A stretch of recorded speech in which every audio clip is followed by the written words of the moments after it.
That means you get two Yeah. since they didn't show up. Thank you. Do you want me to get sick? I could leave. 5.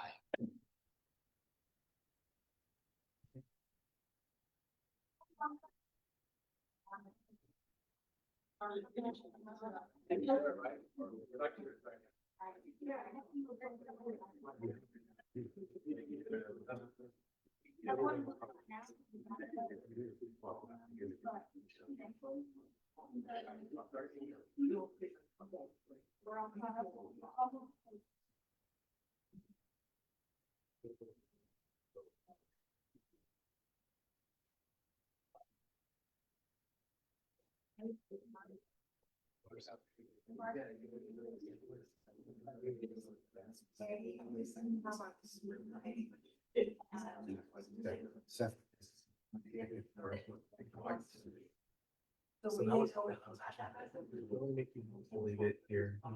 Okay, yeah. Sometimes my laptop kicks me off. I'll just be here just so. Yeah, so. Okay, fair enough. Yeah.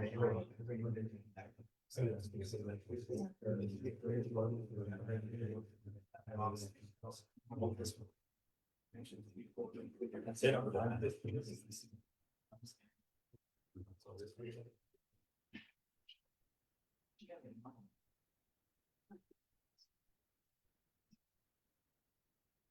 Yeah, really.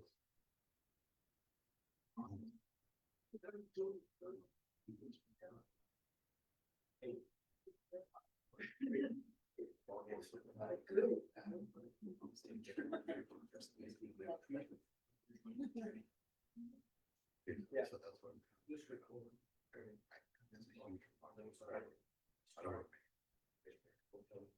I know what I do. Right.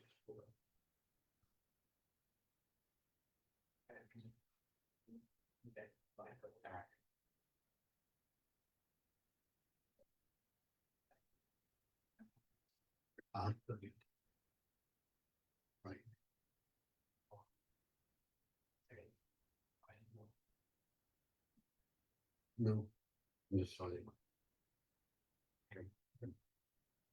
But.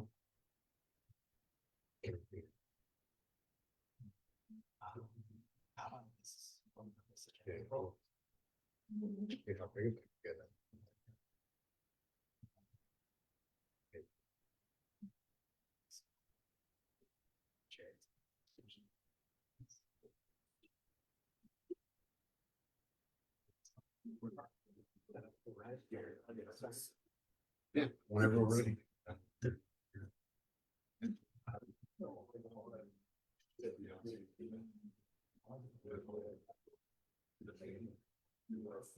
Yeah.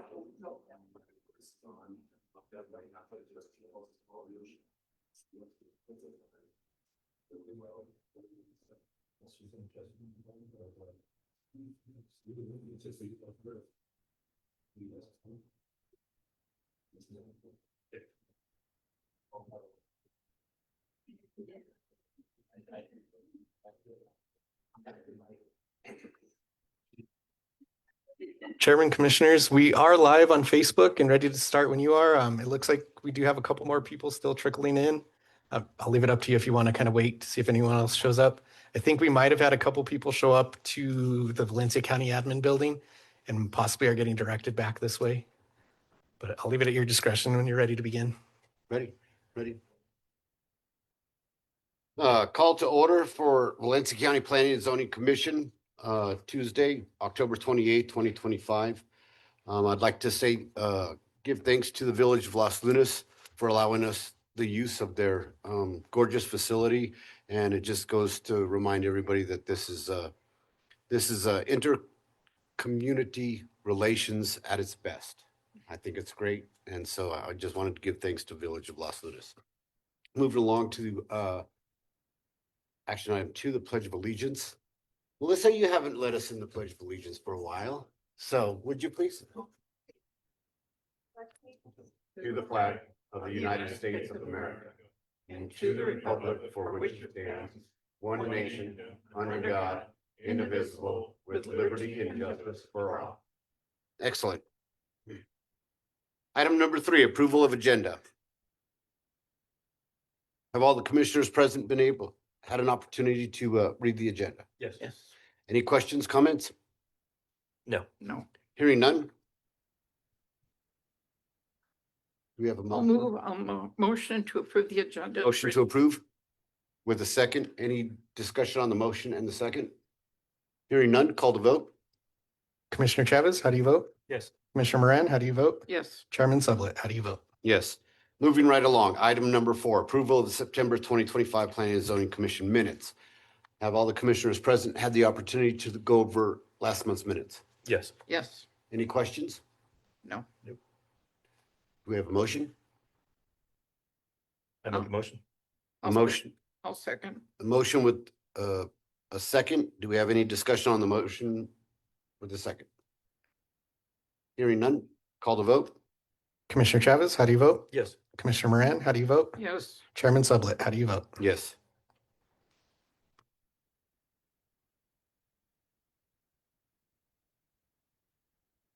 Moving right along, staff reports. Mr. Baca. Chairman, Commissioners, so last month on September 17th, the Board of County Commissioners approved zone change 2025-063. That was the request going from RR1 to I2 on Annette Court. They voted on that and approved with a vote of 3-2. That was the only request we had on the meeting for that date. And then we have a few other things going on in the county now with the holidays coming up. So Thursday, October the 30th, from 5 to 7 at the Valencia County Admin parking lot in the south parking lot, there is going to be, the county will be hosting a trunk or treat at that time. So we're going to be setting up several vehicles. I think they already have approximately 30 vehicles set up with their trunks decorated. So if anybody would like to bring their kids out on that night, it's Thursday, October the 30th, starting at 5 p.m. at the Valencia County Admin Building. Also want to thank Commissioner Moran for the gift certificate that you provided for that as well. We appreciate that. We also have for OAP, they have a Halloween dance coming up on Friday, October the 31st from 10 a.m. to noon. And that's going to be at the Berlin Senior Center. Last 2 weeks ago now, our staff, so myself, Melissa, our admin assistants, and some of the code officers were able to attend the New Mexico League of Zoning Officials Conference. And that was held in Red River from October 14th to the 16th. It's a great conference. They always go over a lot of information. It's good to see just what some of the other counties are doing and what they're dealing with and how it relates to a lot of the things we see here in our county. It's a good opportunity to network and just kind of bounce some different ideas back and forth. So we really, really benefit from going to that. Last thing, I'm not sure if I mentioned this at the last meeting, but we do have a new code enforcement officer, Crystal Seiss. So she's been with us for about a month now, just a little over. And she's been a great addition. She just basically came on board and just started running with it and been doing great. And all right, can I stand for any questions? Let's see, the county trunk and treats, that starts at 5 o'clock? That's correct. Okay, and would you like us there earlier? Commissioner, thanks for the question. I think we're fine. We'll start setting up about 3:34. So if you'd like to come and just see the action, of course, you're welcome to come early. Okay, sounds good, thank you. I think the reason why Commissioner Chavez is asking that question is because he told me earlier that he graciously volunteered for the dunk tank. So Let it be known, I'm not going to be able to make it. But if I was voting, I would vote for the scariest outfit. there you go. Yeah. Thank you, sir. Okay. Anything else? All Nothing right. else to report. Moving right along to item number 6, swearing in of participants. So we have 3 things on the agenda today. So if you are part of, or if you wish to speak in favor of, or if you wish to speak against any of those 3 things, we're going to get you sworn in now. Does everybody understand that? So everybody who falls in those 3 categories, please stand up and raise your right hand. and repeat after me. I state your name, swear to tell the truth, the whole truth, and nothing but the truth, so help me God. Nothing but the truth, so help me God. All right, thank you. Have a seat.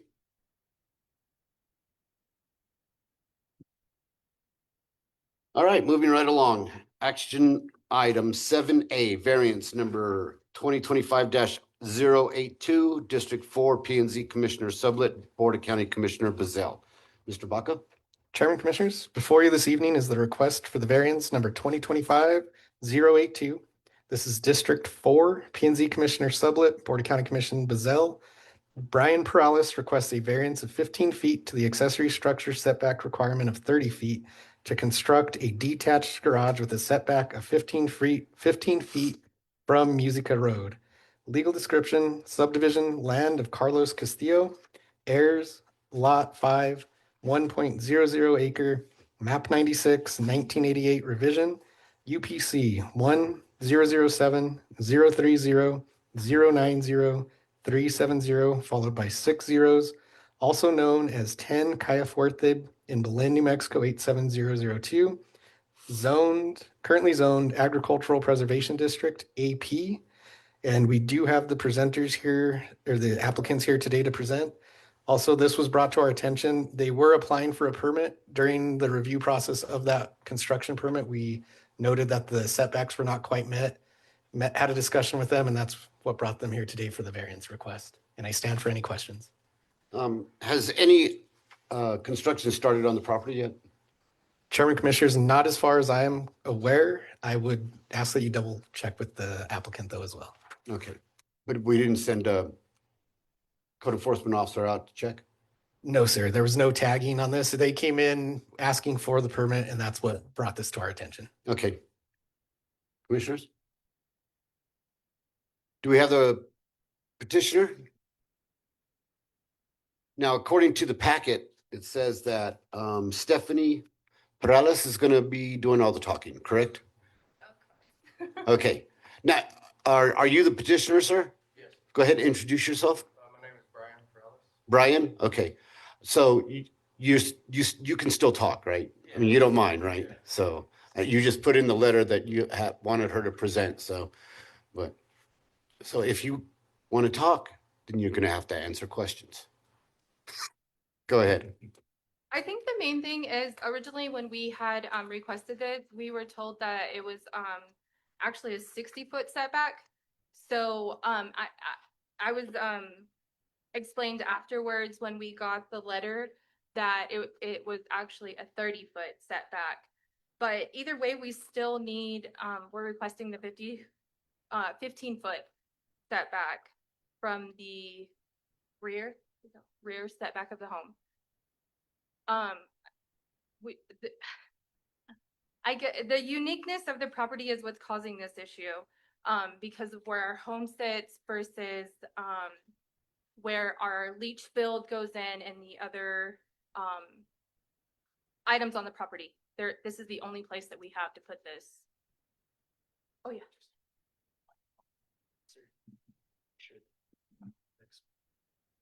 Okay. Oh, sorry. As I was saying, so we're asking for the 15-foot setback from the 30-foot that's mandated, I guess. 50-foot variance Variance, yes, sorry. from the mandated 30-foot setback. Correct. Okay. Because of the uniqueness of the property where our house sits versus the leach field and then the septic, the way that it runs on the property and everything else around, this is the only place we have to put this. What type of structure is it? It's a metal building. It's a prefab building, Size? 30 by 50. And are you going to do a solid foundation on that? Yeah, it's gonna be concrete, yes.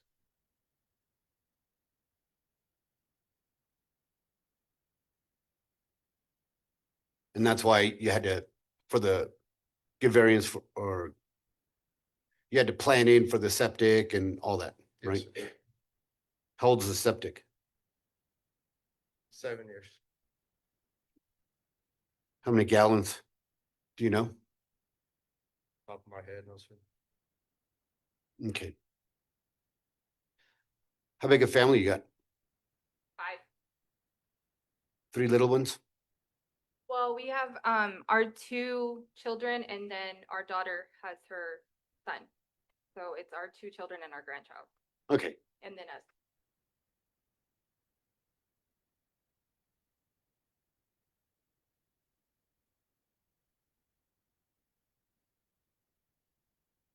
Can we get a picture up of the property?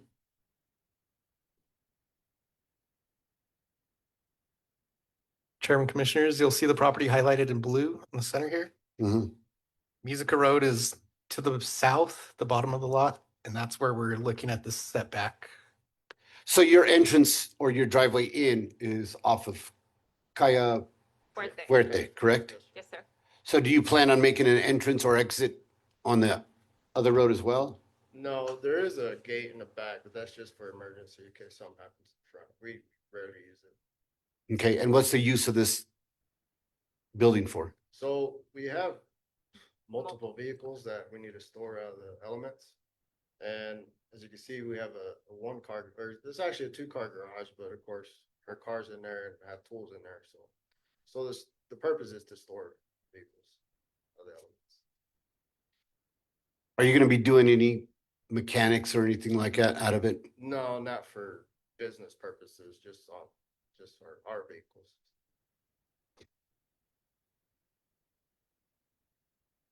Do we have a overlay on where they exactly want that? Yes. Chairman Commissioners, the site plan is in the packets. So it's under tab 5. So it's in the southwest corner. It would be approximately here in this southwest corner. You could see a little bit of a bare spot. This isn't exact, but that is an approximate location, I would say. But the site plan is in the packet that shows it more specifically for you. And if you'd like, I can pull that up on the screen as well, sir. Yeah, I would like it just for audience participation.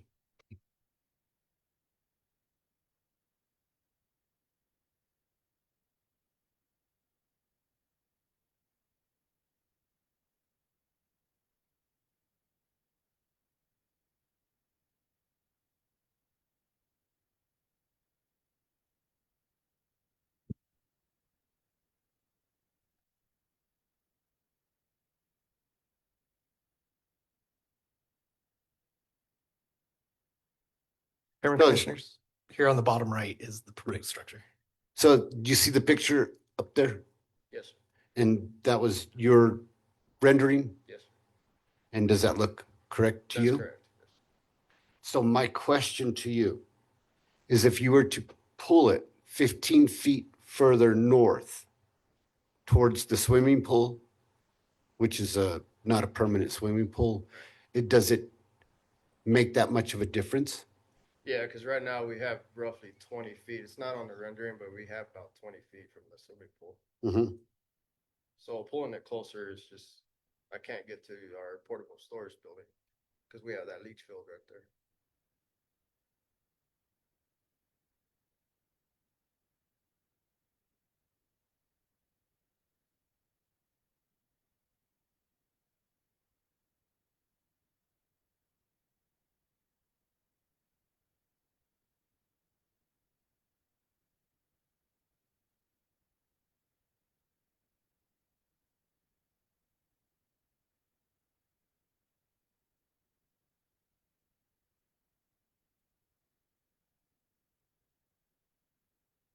Commissioners? Thanks for coming today. You're doing the right thing by coming here and giving your side of the story. So it kind of clarifies everything, and our responsibility to make sure that not only are we in compliance or to give a variance if justified, but to make sure your neighbors are happy, to make sure your neighbors are okay with this as well. I do have a question.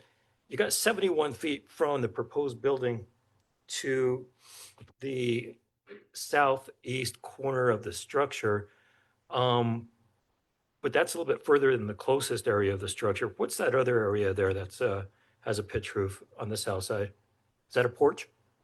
That is a porch, yes. Okay. And what's the distance between the porch and the proposed building? It's roughly 50 feet. Okay. The swimming pool right now is 24 feet that we have. And the swimming pool, is that a portable pool? It's a steel pool. It's portable. Yeah. Portable, okay.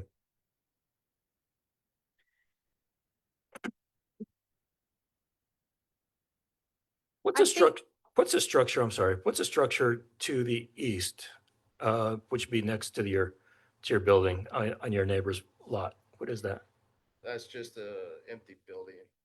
Just a storage building? Yeah, I think they used it before as a horse barn or something, Okay. but it's just a covered. Wood frame, It's metal roof type It's thing? metal.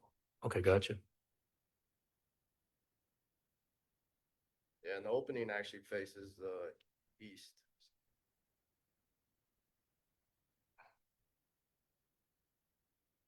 What would prevent you from moving that structure north several feet, but yet still give you access from your main drive?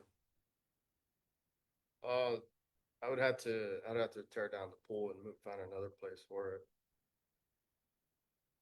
But then there wouldn't be any room between the house and the proposed building. Cause we tried to figure that out as well, but there's no drive space, so even for safety purposes, there would be no way to get through there. Cause it would be too close to the house. And then being in a flood zone, we'd have to be 2 feet above grade. So we had to extend the drive into the building out further just to get to the 2 feet. Okay, you may want to check into that 2 feet. Sometimes you could have flood control vents. Okay. And those flood control vents may be able to help you with that flood control if you have those vents in place. Something maybe you could contact planning and zoning with. Okay, that might help you not having to raise it. Anyway, what would prevent you from moving the pool to the west side there? So we have I don't know if you can see right there where it says tree, we have a gate there so where it says leach field, that's where our dogs roam. And then there's the gate right in front of it to get into the dogs. So It's hard too because the way that our septic is, when they originally built the home, it goes back behind the house. So where the trampoline, the tree and all that, right under that is an addition to a leach field.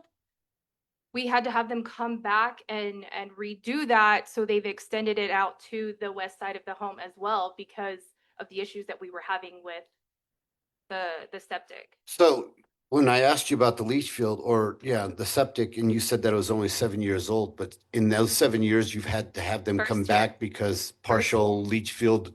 yeah, that leach field where it says leach field, that's probably 3 years or 4 years old.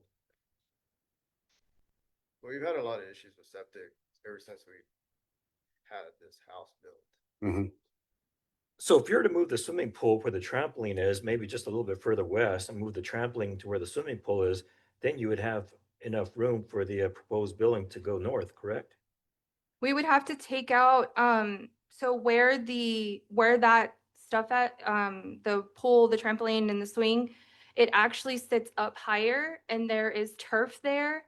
That's where the play area is for the kids. So we would have to actually take that out as well. And move it where the existing pool is.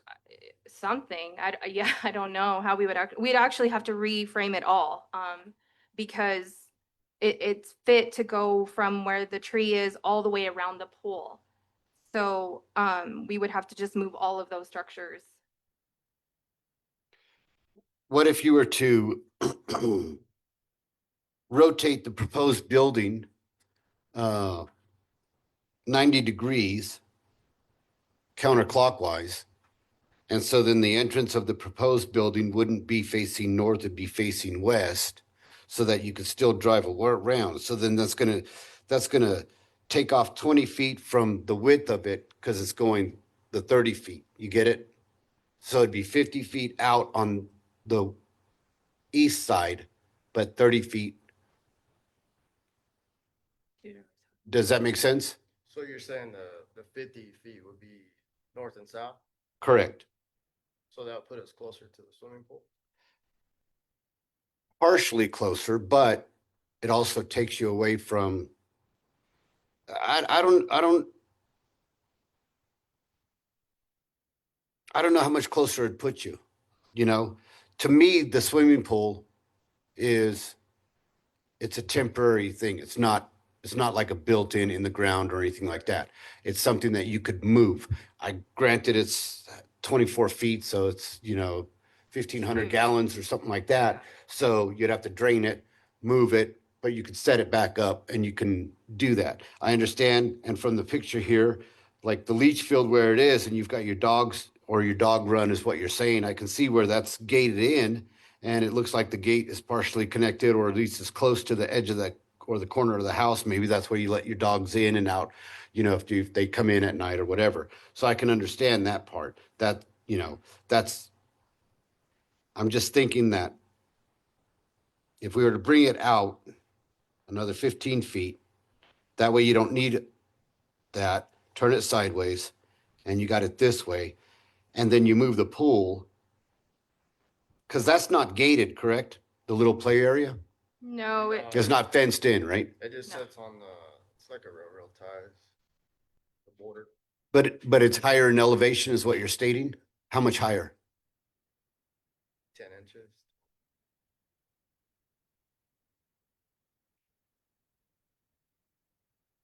But yet you're saying that you need 24 inches for flood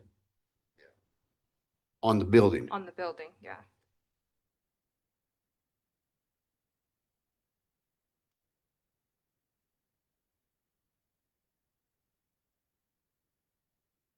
I guess I'm having a hard time, trying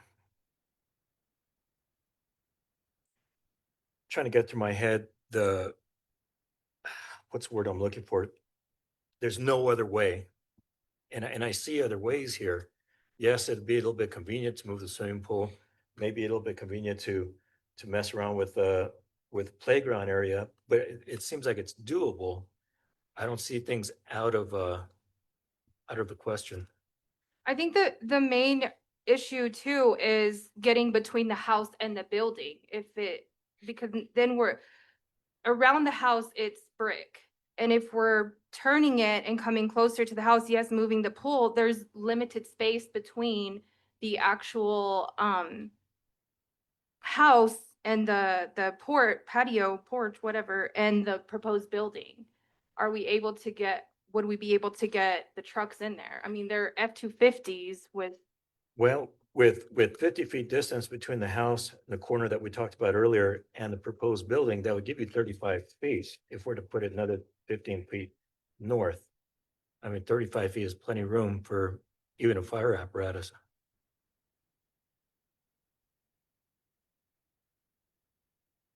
What are your thoughts?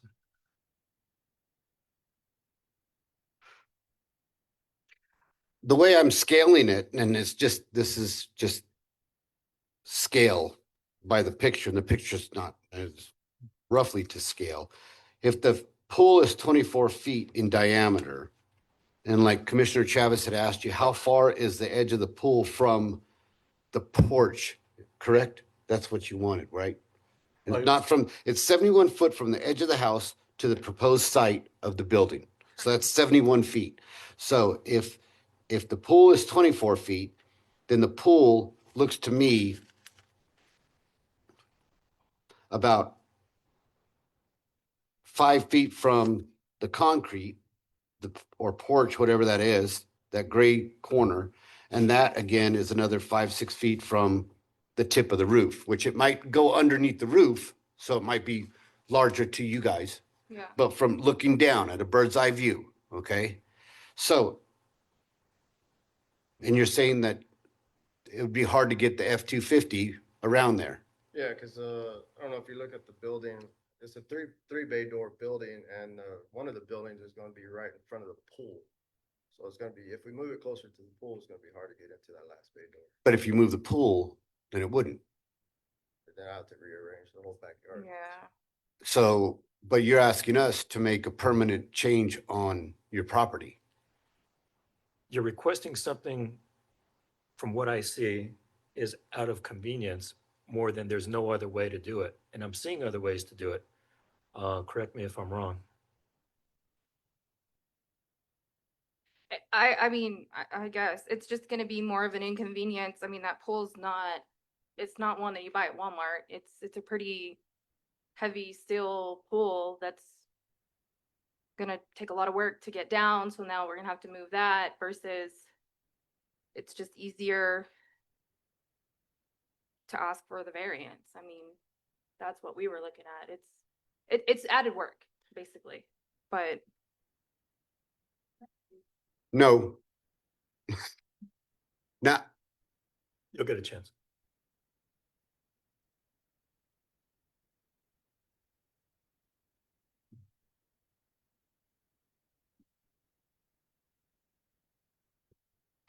anything else? Commissioner? It's not my district, but if it were my district, I would say I appreciate you coming in and bringing this before us, before you did any work, unlike other Right. things we've had. So, and I understand looking at how beautiful and family oriented this is. So that's all I would have to say about it. All right. Do you have anything else for us? Okay, go ahead and have a seat and we'll call you back up in a little bit, okay? okay. Thank you. Thank you so much. Is there anybody present wishing to speak in favor of the petitioner at this time? Yes, ma'am. Go ahead, come up, sign in, and state your name for the record.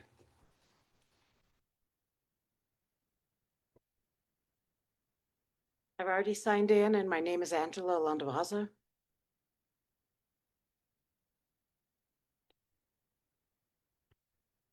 Chairman, Commissioners, ma'am, did you receive a notice for this? No, I did not. So where do you live? I don't live there. My daughter lives on Musica Road. But what I was. Hold on, Oh, okay, before you I'm go any sorry. further, where do you live? I live. And you don't have to give me an address. Do you live like in Belen? Do you live in Las Lunas? Do you live in I Albuquerque? live in Adelino. In Adelino? Okay, so you don't have standing, but I will give you a few moments. I'm Okay. very lenient on that, okay? I appreciate that. One of the things that you said was if you turn the building, well, their access is coming in from that side on the 50-foot side. If you turn it, then they don't have that access driving straight in anymore. What happens if they're pulling a trailer, if they have machinery or something? That's really gonna mess them up. So that the way it's positioned is honestly, for a usable structure, the best position for it, in my opinion. Is that all? That's it. Thank you. Is there anybody else present wishing to speak in favor of the petitioner? I'll ask one more time. If there's anybody wishing to speak in favor of the petitioner, please raise your hand and be recognized. Hearing none, is there anybody present wishing to speak against the petitioner? If there's anyone who wishes to speak against this proposal, please be recognized so that you can come forward and speak. Okay, hearing none, commissioners?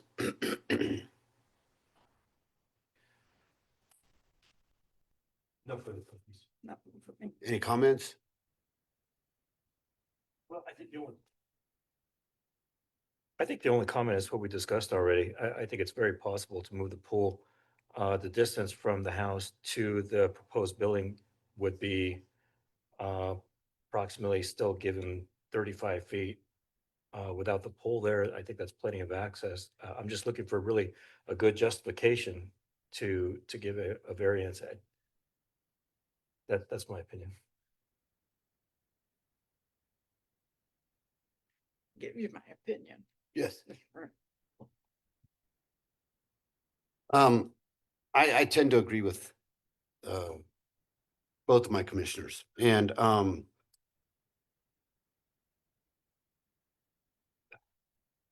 asking for a variance just because it's easier to ask for a variance, which is a quote, is not a good reason to ask for a variance. So petitioners, would you like to come forward?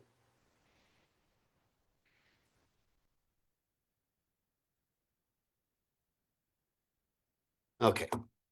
So there is one thing that I am, and I am fair. Okay, two things, and I'm hard. Three things, and I'm very forgiving. So, I would like to table this. And why I want to do that instead of going to a vote, because you're in my district, is it's going to give you an opportunity to go back and relook at things, okay? It will also give an opportunity for you to come back before us when we have all 5 commissioners here, okay? So I'm doing you a huge favor by asking for this to be tabled, okay? Commissioner, I have one question. I'm sorry, I'm out Uh-huh. of order. Go ahead. Even if they moved it a little bit and turned it, they would still need to have some variance? Well, I don't know, but Chairman, I think if they, go ahead. Chairman Commissioners, so the setback requirement is 30 feet from a street. So if they are still closer than 30 feet to the street, they will have to come back for a Right. variance. I'm gonna clarify Correct, that but for you. if they were to find that 15 feet, if they were to turn it and find that 15 feet and say, you know what, it would be easier for us to move this pool during the winter when it's not being utilized than to go back and try and fight this, maybe it gives them that month where they can think about that. Does that make sense? Yeah, Chairman Commissioners, that's correct. And if that's the case, if they do update their site plan and meet that setback requirement of 30 feet, then Right. they would not have to come before you again. Right. Correct. So what I'm saying, did you understand what we just said? So I would like to table this for a month till next month. Gives you an opportunity to go and look at your site plan, reevaluate it, and think about that pool. Because variances, once we give them out, that's a done deal. If we do that because you guys think it's easier to get a variance than it is to move a pool, then you are forcing us to set a precedence that we don't want to set. I don't think I came off the No, right no, I'm way. not saying that you came off, I'm not. That's not what I meant. But that's what you That's what I said. said. Okay, Yes. I understand. So I have to go, apologize. I have, no, And and, it's not easier for me. No. He's the one doing all the work. well, and I so understand that, and I'm it's- not trying to, I know it's work, trust me, I do know that. But you have to understand from our point of view, if you force us into a position to give a variance on something that you said, and you did say that, Okay. then anybody and everybody else is going to come to us saying, well, it's easier for us to get a variance than it is to And just this do has the not work. been easier by Oh, any means. And I understand, but there's reasons why these rules exist and there's reasons why this board exists. So if you want, we can take this to a vote now. So I'll actually leave that up to you. But I would recommend that you allow us to table this so that you can rethink it. And if by next month, if you're like, you know what, I'm going to go in there and I'm going to argue that this is the way it has to be, then you can come back and then we should have all 5 commissioners here and it gives you a fair hearing. Does that make sense? I'm not trying to be mean here. I'm trying to be very nice. So it's giving you an extra 30 days to redo a site map. You want to do that? Sure. I move to table for 30 days. Second. Motion and a second. Any discussion on the motion and a second? Hearing none, call to vote. Commissioner Chavez, how do you vote? Yes. Commissioner Moran, how do you vote? Yes. Chairman Sublette, how do you vote? Yes. So 30 days, we expect to see you back next month with either a new site plan or whatever you guys think that you want to present to us at that time. If you want to present the same thing, that's fine, okay? Okay. But just understand that words mean things, okay? Yes, All right, thank you very much. thank you. Thank you. Moving right along, action item 7B, conditional use number 2025-083, District 2, P and Z Commissioner Freeman, Board of County Commissioner Richardson. Chairman, Commissioners, before you this evening is the request for a conditional use number 2025-083, District 2, P and Z Commissioner Freeman, Board of County Commission Richardson. Vermilion Lake Land and Cattle Incorporated LLC requests a conditional use to develop a multifamily housing project with 116 apartment units. Legal descriptions, subdivision. Bear with me here. I'm going to go through several legal descriptions on this. Cypress Gardens, B631, Lot 1, 0.59 acres, 1013037524520, followed by 6 zeros. Subdivision Cypress Gardens, B631, Lot 2.49 acres, 1013037513520, followed by 6 zeros. Subdivision Cypress Gardens, B631, Lot 3.50 acres, 1 UPC 1013 037-504-520, followed by 6 zeros. Subdivision Cypress Gardens, B631, Lot 4.50 acres, UPC. Oops, I'm sorry, just did this one. 1013-037-494-520, followed by 6 zeros. Subdivision Cypress Gardens, B631, Lot 5.5 acres, 1 UPC 1013-037-484-520, followed by 6 zeros. Subdivision Cypress Gardens, B631, Lot 6, 0.5 acres, UPC 1013-037-474-520, followed by 6 zeros. Subdivision Cypress Gardens, B631, Lot 7, 0.5 acres, 1013-037-463-520, followed by 6 zeros. Subdivision Cypress Gardens, B631, Lot 8.5 acres, UPC 1013-037-454-520, followed by 6 zeros. Subdivision Cypress Gardens, B631, Lot 9.5 acres, 1013-037-444-520, followed by 6 zeros. Subdivision Cypress Gardens, B631, Lot 10, 0.5 acre, UPC 1013-037-434-520, followed by 6 zeros. Subdivision Cypress Gardens, B631, Lot 11, 0.64 acres, 1013-037-423-520, followed by 6 zeros. Located at the southeast corner of Meadow Lake Road and Cypress Boulevard, Los Lunas, New Mexico, 87031, currently zoned Suburban Residential District SR. Applicants are here to present, and I do stand for any questions. Can you repeat that? No, sir.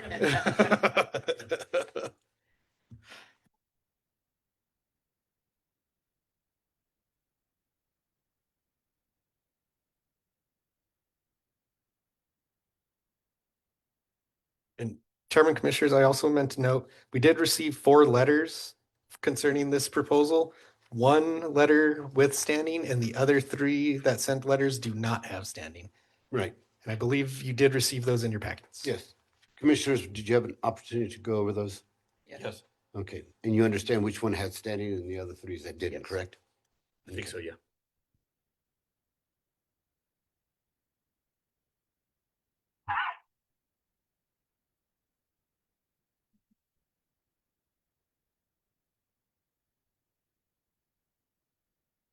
Is the petitioner present?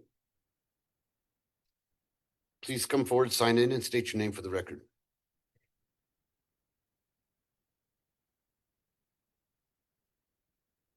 Good afternoon, Commissioners. My name is Sean Gabaldon. I'm with Harvest Developments. I have already signed in. Esteemed Commissioners, staff, members of the community. Excuse me, sir, will you pull the microphone up towards your mouth a little closer? Right there. Appreciate it. Is that Thank good? you. Yes. Thank you for allowing me to present today. I've been in front of the board before, as you guys know, for the Eastland Hills subdivision project. I would like to give a brief overview of where we currently at, what projects we're working on, what we envision, and then I'm going to bring up our professional, John Kirkpatrick, architect, to go over the finer details of the project. I'm just going to sort of outline the basics for everyone. As many of you know, in 2019, we acquired the Eastland Hills investment. Over the next couple years, we consolidated all the property from a couple different owners that were within there.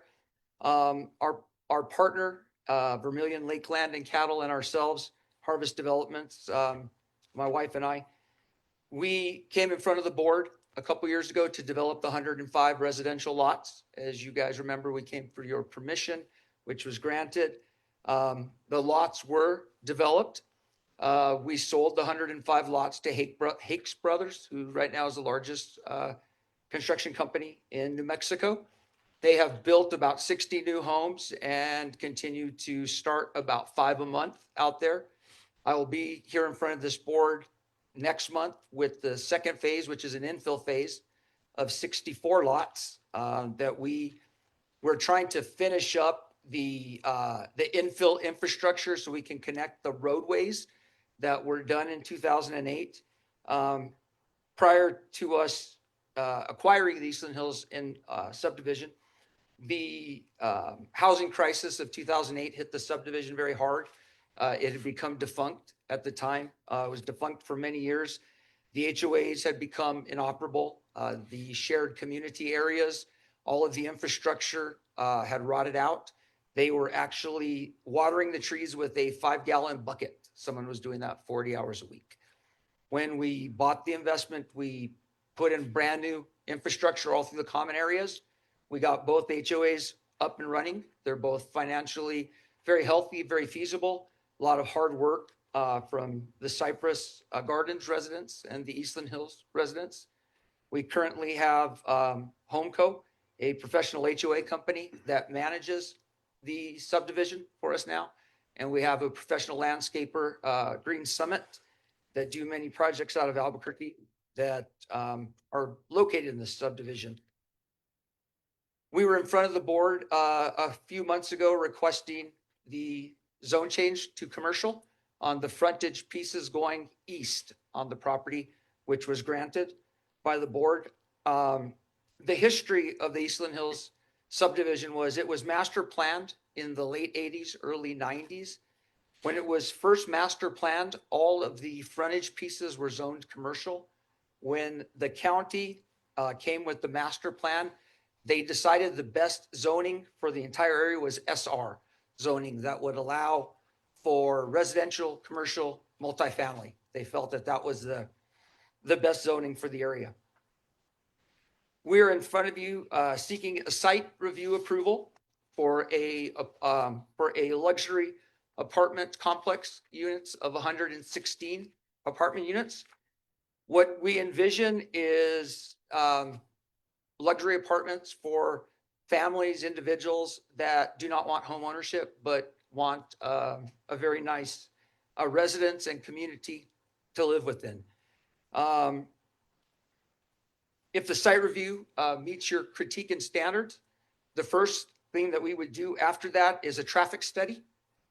We would do a traffic study at the developer's expense that we would then work with the Public Works Department to decide what is the best usage to handle the current traffic loads and the future traffic loads of the area. And obviously that could mean, stop signs, street lights, whatever that might mean. But at that point, at least we would have viable numbers and statistics on how to make a decision instead of, well, we have a lot of cars out there. I mean, I think that's very important for the area.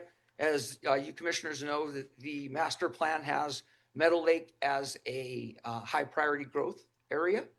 And so what we are trying to do as the developers is put in what we feel is the best usage for the land. We feel that in the front, there next to the school, studies have shown that the best uses of land around schools is residential housing and urban apartment living or multifamily living. When the project was originally designed, there is plenty of water, sewer, gas, electric, and high-speed internet on the site now currently to handle. We've been meeting with P&M every 2 weeks. They have a master plan for the entire area to make sure they can handle all the electric loads. This is not just a one and done project for us. We believe that this will be at least a decade-long project. Our partners and I, we actually acquired the 67 acres below us. So we go from Meadow Lake all the way to the all the way to the Manzano Expressway in the back. So at phase 3 of the subdivision, we'll be running a new entrance and exit out the back way, out the south way. Back to the apartment complex. How we envision it is the buffer to the residential area would be 1-story units. The 2-story units would be closer to the roadway. It will be a completely enclosed area that has like an electric gate, some very attractive fencing on it. Studies have shown that multifamily units involved in subdivisions increase property values, and it shows that it decreases crime. So we feel this is the best use for the property. The president of the Cypress Gardens, he wasn't able to make it tonight, Samuel Escabel. He is in support of the project. I work with him very closely. He likes how we've laid out and have committed ourselves to bringing in services, not only multifamily, not only residential, but the area desperately needs commercial services. And that's what we plan to do on the east side of the frontage property. We are right now laying out a development project zone, working closely with the staff of Valencia County. So I see them quite frequently. I'm going to go ahead and turn the mic over to John Kirkpatrick, our architect, and I'm available for questions if you have any. Thank Yeah, you. before John comes up, Yes, hold sir. tight and so we can do a couple questions. Sure. Okay, thank you, Sean. Commissioners?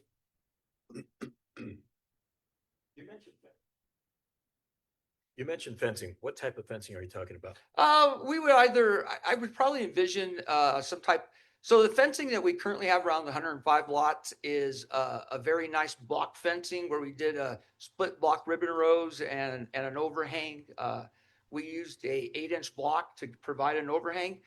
I would probably envision block pilasters with some kind of a nice, not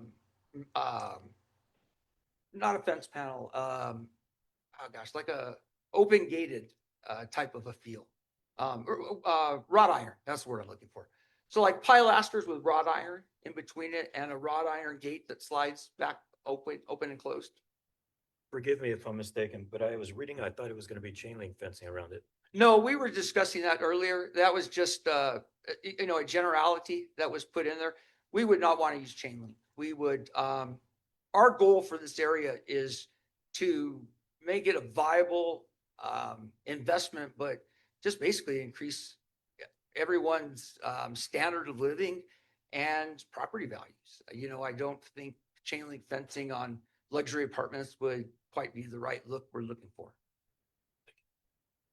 I did want to say one thing on that, please, because this question, I'm trying to go through questions that I got a lot of calls from some of our constituents that are out there, or some of our residents and members of our HOA. One of them was, are the apartments going to be subsidized? No, the apartments are not going to be subsidized apartments. They are an alternative to home ownership. That is the market we're going. We'd have walking trails to the school, lay something nice out, something safe, some kind of a remote control little gate, open and close, or something with a keypad, something along those lines. But we definitely, once the site approval is approved, we'd be coming back to you guys over and over to make sure that our plans were appropriate for the area. And at the next meeting, when we bring the plans, we would definitely be bringing the findings and the conclusions of what the traffic study showed and what we're going to be doing with community public works in that endeavor. You mentioned before that you're in close contact with P&M as far as power and stuff. Yes, What sir. about water? Yeah, we have plenty of water out there. We actually, the Eastland Hills subdivision has two big main lines that come into it. There's a well on site that, that is hooked up to Cypress. And then there's actually a big secondary 14-inch water line that comes from the Las Matavillas subdivision. And you have access to both of those? Yes, sir. They both run in the easement, right? Yes, behind the whole property. That was, You own the Eastland one, right? yes, sir. But the Las Maravillas you do not own. No, we do not. No. Okay. But that whole water system is part of one. That's the New Mexico Water and Sewer Service. So So for that many units, it's going to have to crank out a lot more water. it was planned for that, Commissioner. It was planned for 745 plus residential units and 16 commercial structures, something along those lines.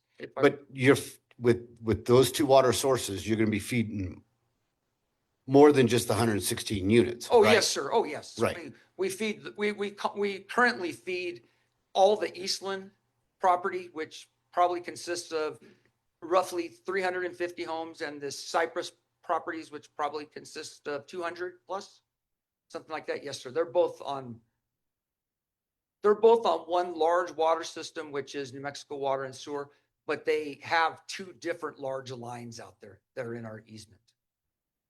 That you have access to. Yes, sir. Yes, sir. And one is through ownership, one is through partnership. They're both through ownership. They came with the property. So you've already have 550 homes already on that water supply. Yes, sir. Okay. And so you're going to add 116 units with the apartments, Correct. luxury apartments, Yes. and you're also building homes, correct? Yes, sir. And you're saying that groundbreaking 2 homes a week, I think is what you said, or? They're doing 5 right now. It was what I'm referring to is the 105 lots that I'm referring to the 105 lots that were approved about 2 years ago. Mhm. They're still working on building those 105. But to answer your question about water, there would be enough water, and we would bring in a letter from the New Mexico Water. There would be easily enough water for over 1,000 plus units out there because they're on 2 big systems. One system on site, but because they looped the whole system back to their sewer plant, that's why the Las Matavillas line, the 14-inch line, hooks up with our property as well. Mr. Baca, could we get an overhead?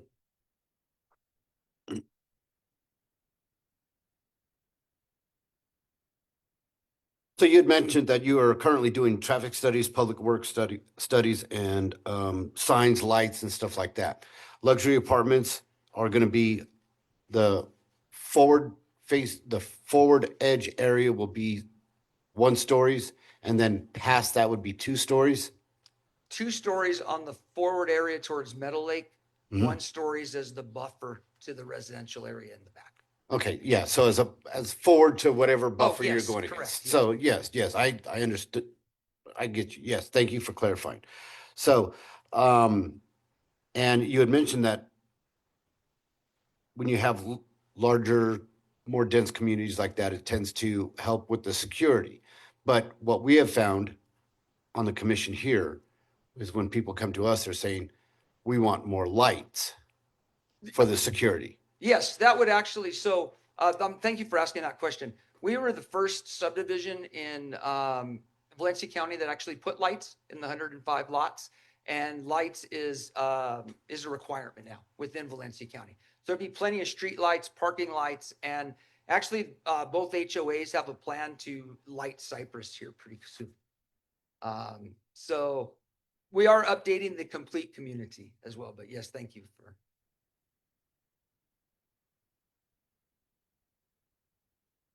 So, excuse me, What? just a curious question. Why a high-end apartment versus a condo? Just, I think it's the best use of the land for multifamily. You have a school there, you're in a high growth priority, zone. The condos, I think, would not lay out as well as a multifamily unit. Because you'd have to go zero lot lines on the condos. As we sort of looked at it and as we were advised by a development company, once condos tend more to go towards high density residential. We already have high density residential in the back. There's quite a bit of homes back there. The price range would be roughly the same. Condos would be for sale. This project is alternative living for people that don't want to own. A lot of our clientele that we get are members of the base. People that come in from the Air Force, they buy homes, they commute, but then they end up selling them. So that is the target market. Military. Commuters, people, retirement, people retiring, downsizing, people, elderly people in our community retiring and downsizing, and people that just want a nice community, but do not want the obligations of home ownership. I think today, and I was discussing this with Ryan, I think this would be one of the first apartment projects that has actually been undertaken in the county ever. Like within the rural area of the county, not the municipality, not Belen or Las Lunas or the municipalities, real communities.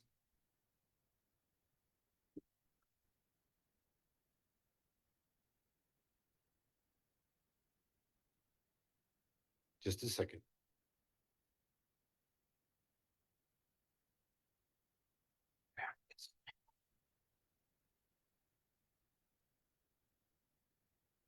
Mr. Kirkpatrick, let him answer the questions. Thank you, sir.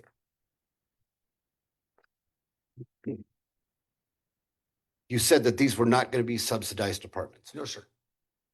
They are going to be luxury apartments. Yes, sir. Or market rate apartments. Yes. Define luxury apartment. Market rate, it would be the same rent value that someone would pay if they owned a home, more or less, right within that area. But it's the advantage to it is, you're on a lease. You for some reason or another do not want home ownership, and there are many individuals that don't want they don't want the caretaking and the things that come with home ownership. So you see them in Albuquerque basically all the time. I hope I'm answering your question, Commissioner. You see really nice apartment unit complexes there, has a nice recreational area, a nice community for people to live in, people that either are building their wealth or portfolio to invest in a home one day, or people that are military retirees for some reason don't want home ownership burden, but still want a nice place to rent. I know that you don't have any plans yet, correct? No, sir. We're just here for a site approval. Right. After the site approval, the plans would be at this board's request and conditions.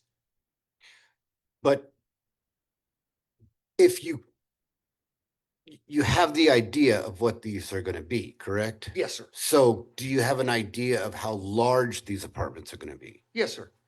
What is your idea? 900 square feet. Actually, we're not going to have many one bedrooms. I take that back. 1,100 square feet to 1,500 square feet. And so that's going to be how many bedrooms? 2-bedroom, 3-bedroom apartment units. 1 bath? 2 baths. balcony? Yes, sir.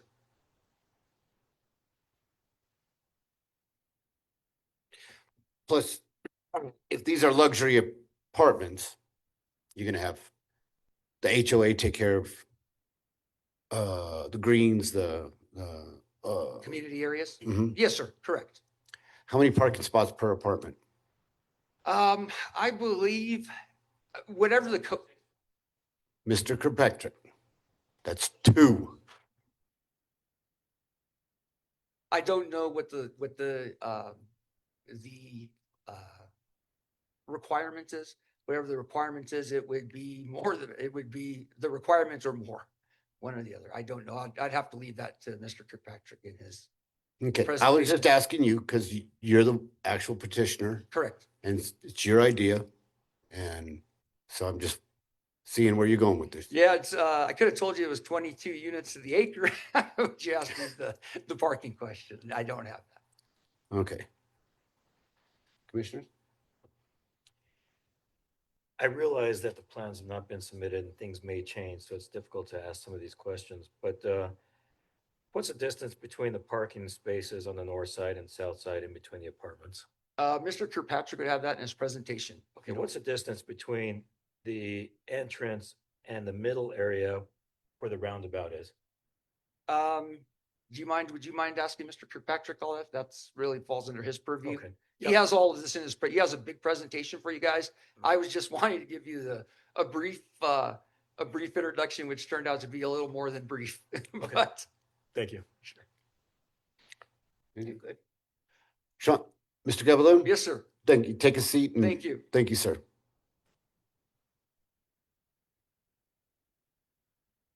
Go ahead and sign in and state your name for the I record. am signed in. Okay. John Patrick Architect. Thank Thanks you. for the opportunity. Commissioner, staff. Again, on behalf of Vermillion Land and Cattle Company, we appreciate the opportunity to present this request for conditional use to you.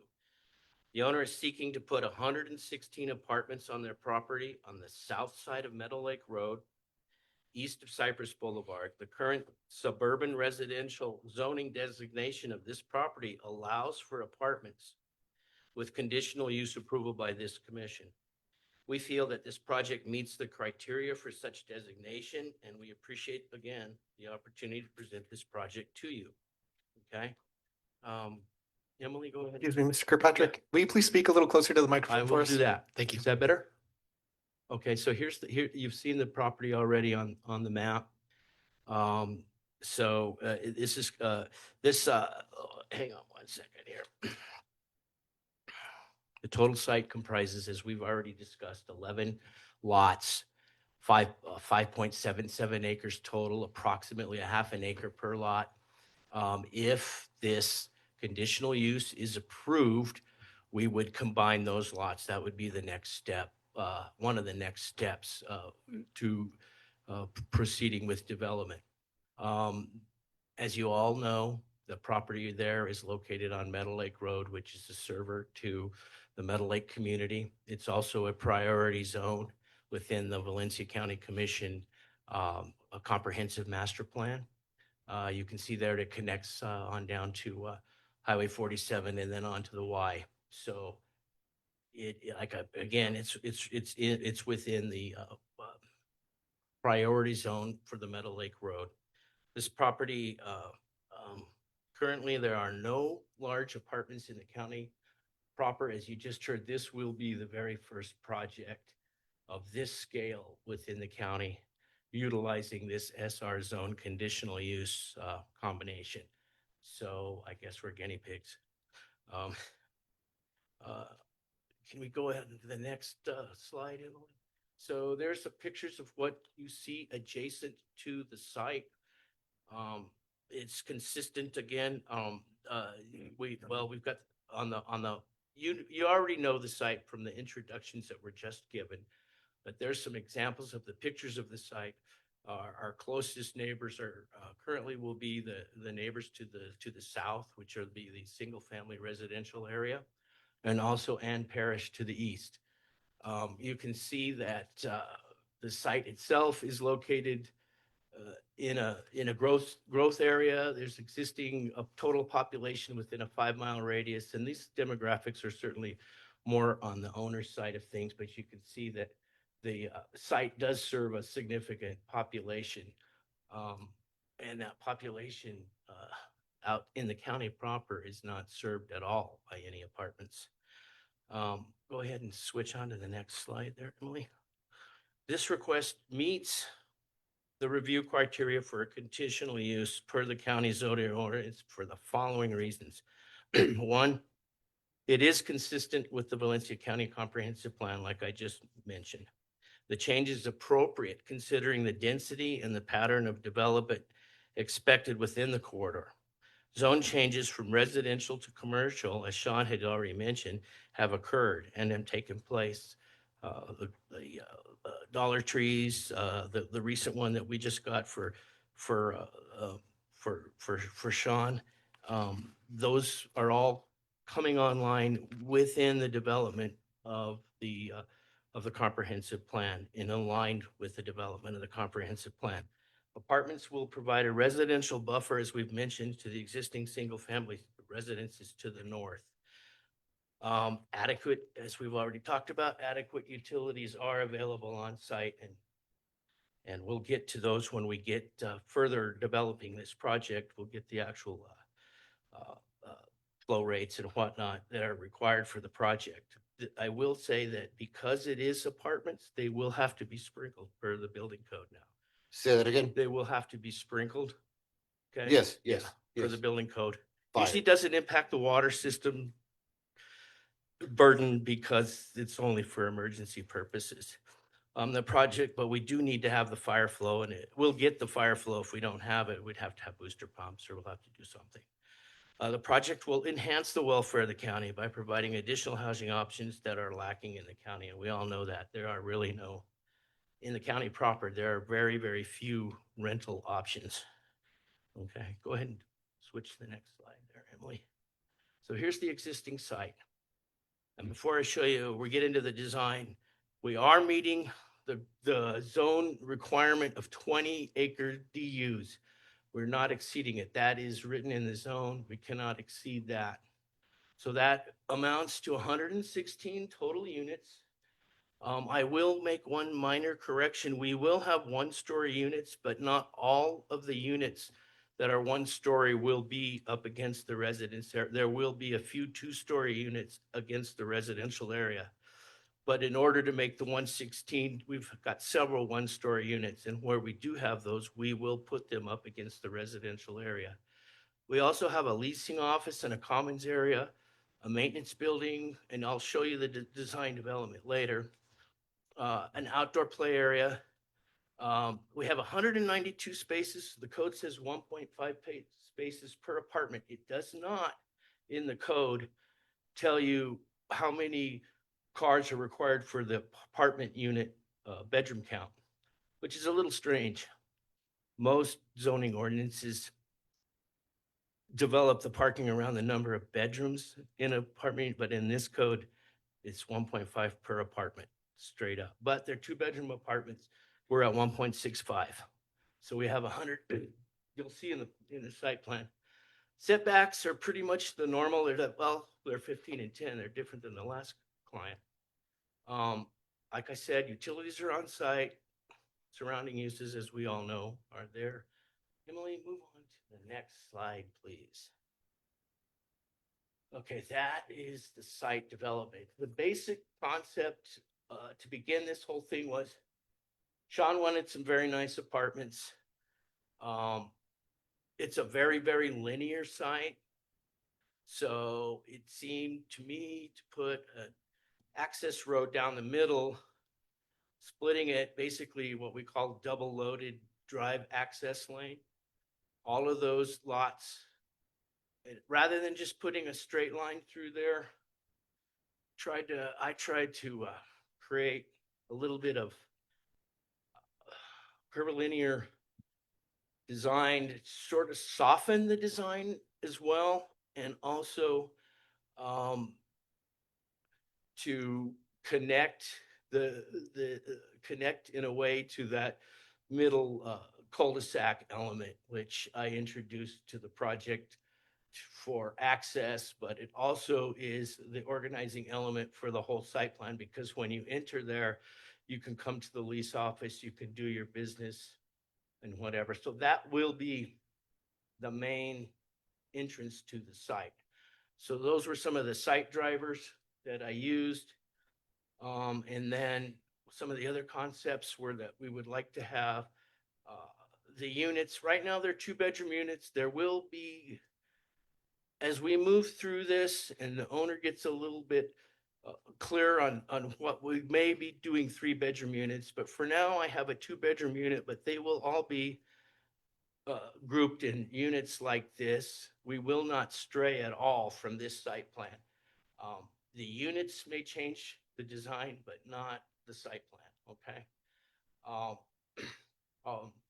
You can see what the landscaping concepts are. Basically, there's some confusion about the site fencing, and in further discussion with Sean today, he does indeed want a nice solid block wall against the back, and then along the front, we'll probably do pilasters and wrought iron, and we'll probably have gates. You don't show them there, but we could have a gated entry, controlled entry if so needed. Site access, I just discussed it. We're going to come off of Meadow Lake Road with the main one. We're going to get traffic studies, and I can guarantee you that once we do have a traffic study, that there will most likely be a taper, a road development on Meadow Lake. Whether or not there will ever be a median, that will come out in the study. And that secondary entrance, that will also be studied there. So, You're referring to the one on the, yeah, the one off west of side? Cypress. Yeah. Mhm. So all of those will be studied, whether or not they need turn lane. Right now, I've just conveniently showed a little median and turn lane going left in off of Cypress. That's not there like that. Actually, there's some improvements on that site that won't be there now because they're encroaching on the land. But that's the idea there, that we would be interested. I'm not a traffic engineer. That's going to bear itself out with the studies and all the other things that happen along there. Also, site signage. We'll comply with the county ordinances and regarding for site signage, but I'm getting dry. Cotton mouth, but site signage is really important to the owner, and we'll be complying with that. What else would I like to talk about? Landscaping. So basically on the landscaping, we'd love to. I just got back from Dallas where everything had grass, but I think what the general concept is going to be is that we're going to put shade trees in the ponding areas, which seems like a natural thing. And then the areas that seem to have the public interface, which would be the front, that will have landscape shrubs, we'll have shade trees in the parking lot, we'll have a commons area that will have a playground and some grass, and then the rest of it will probably be rock mulch or some sort of ground cover like that. It's just impossible anymore to completely water a site. But that's what we want to try to do with the landscaping. Emily, go ahead and switch to the next slide, please. Okay, site grading. Right now, we're in the preliminary stages of things, and the way the county ordinance works is that if we get a preliminary site plan approved under was it type B or type A procedure, that if it's approved, then the next step for us would be to present final design plans that would be grading and drainage, traffic, lighting, the building design. All of that would be then deferred to administrative review, but we cannot stray from that. So this is just a conceptual site grading plan. Again, I'm not an engineer. So what we've done conceptually is to just put this together. The site, strangely enough, dips towards the middle. You have a tendency to think that all the land on the escarpment drains towards the river. Right there, it really doesn't. There's a dip right there. So it's kind of natural. And then I'm thinking that the buildings themselves will be raised up on their own finished floors as determined by an engineer, but they'll be up high enough so where we can put interspersed ponding in between the buildings, and then we can crown the middle road in there and allow the water to sheet flow to the curbs and into the ponds. And it's my idea of a concept, and it'll probably work, but it needs to be engineered. And that's all I'll say on that. But we do have a plan if we're fortunate enough to get your blessing today to move forward, that we do have, this will be in the works, developing the site grading with an actual engineer instead of a dumb architect. Next slide, please. We do have some design ideas. These were mine early on. There still needs to be a lot more discussion in this regard. However, the general concept of the apartments are that they're going to be walk-ups. You walk in, like I said, it's a double loaded entry system. You're parked in front of your unit. If you're on the ground floor unit, you enter on the ground floor, obviously, and you're on the up floor, you go up these stairs. Every unit will either have a patio or a porch, depending on whether you're on the second floor or the first floor. This will give the residents some privacy and a little bit of outdoor personal space. Okay, they can store their bikes and whatnot. The look, I'm thinking, is contemporary Southwest. This is just a 2-story sample unit, but a 1-story unit would be pretty much the same. As Sean mentioned, we would like to have bathroom facilities because we are targeting that sort of audience that will probably be 2 people or single family mom or parent with a child or 2, so the 2-story unit configuration works very well.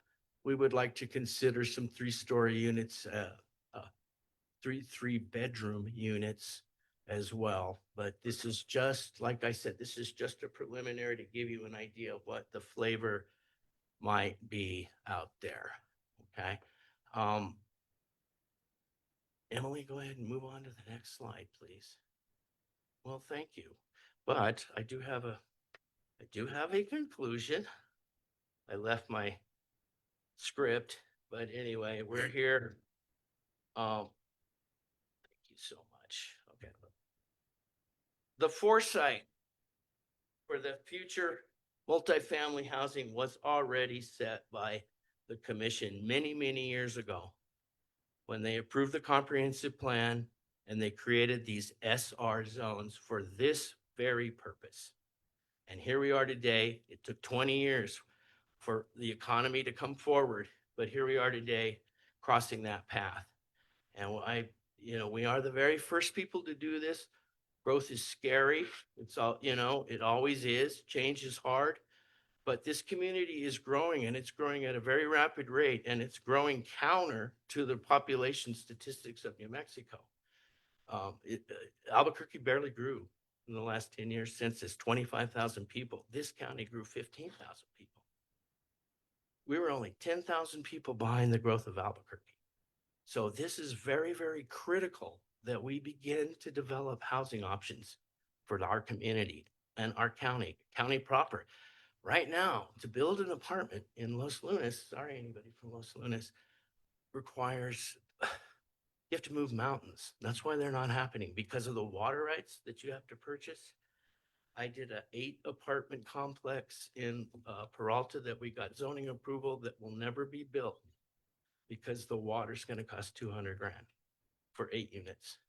So this is an opportunity to build apartments for people who need them and give us some options in this county, not just a buying option. I was at a Peralta zoning meeting changing the other day, and they were discussing about the 2-acre lot maximum there. And people were saying, I got a grandma that wants to sell her lot, but she can't sell her lot. She just wants to move into an apartment in Peralta. She doesn't want to leave Peralta, but she can't because she can't. There's nothing, they can't develop anything under 2 acres. So this is critical to provide housing for people that really need it, that can't afford or don't want to buy a house. Also, like I just mentioned, talking about the lack of housing. I really appreciate the opportunity. I think this is very important and I think we should pass this and I think we meet the threshold. Thank you very much. Any questions? Excuse me, John, just to make sure I understand, when you're talking 2-story units, you're not saying that one apartment is 2 stories. Correct. Okay. They're Alright. both, go back to that floor plan. Now, again, this isn't, we're not completely bought and sold on everything in this. This is a really good unit type. But that first and floor or the second are the same exact floor plan. One would just have a stair to it. These stack really easy. They're really easy to heat and cool. We would probably do, I'm not getting too far into the weeds, but probably do all mini splits, heat pumps on the top. And I thought it'd be really clean looking, not big old furnaces and everything. So that's what they are. And maybe 3-bedroom if we can figure out a way to do it and still stay within the approved, if we get approved the site plan. Any other questions? There were some Mr. Kirkpatrick. dimensional questions. Huh? There were some dimensional questions you had? Yeah, I'll hold off on that. Define luxury apartment. I'm an architect. That's not my purveyance. That's a economic question. If I couldn't answer that. I don't. If I hired you to make me a blueprints for an economical apartment building, and then I hired you to make a blueprint for a luxury apartment building, would those two blueprints look the same? The floor plans would probably look the same. The finishes and the materials that go into what falls off in an earthquake, the stuff, the pretty stuff, the finishes, that's what would make it a luxury apartment. You can have a luxury apartment that has the same exact floor plan as a subsidized federal government apartment.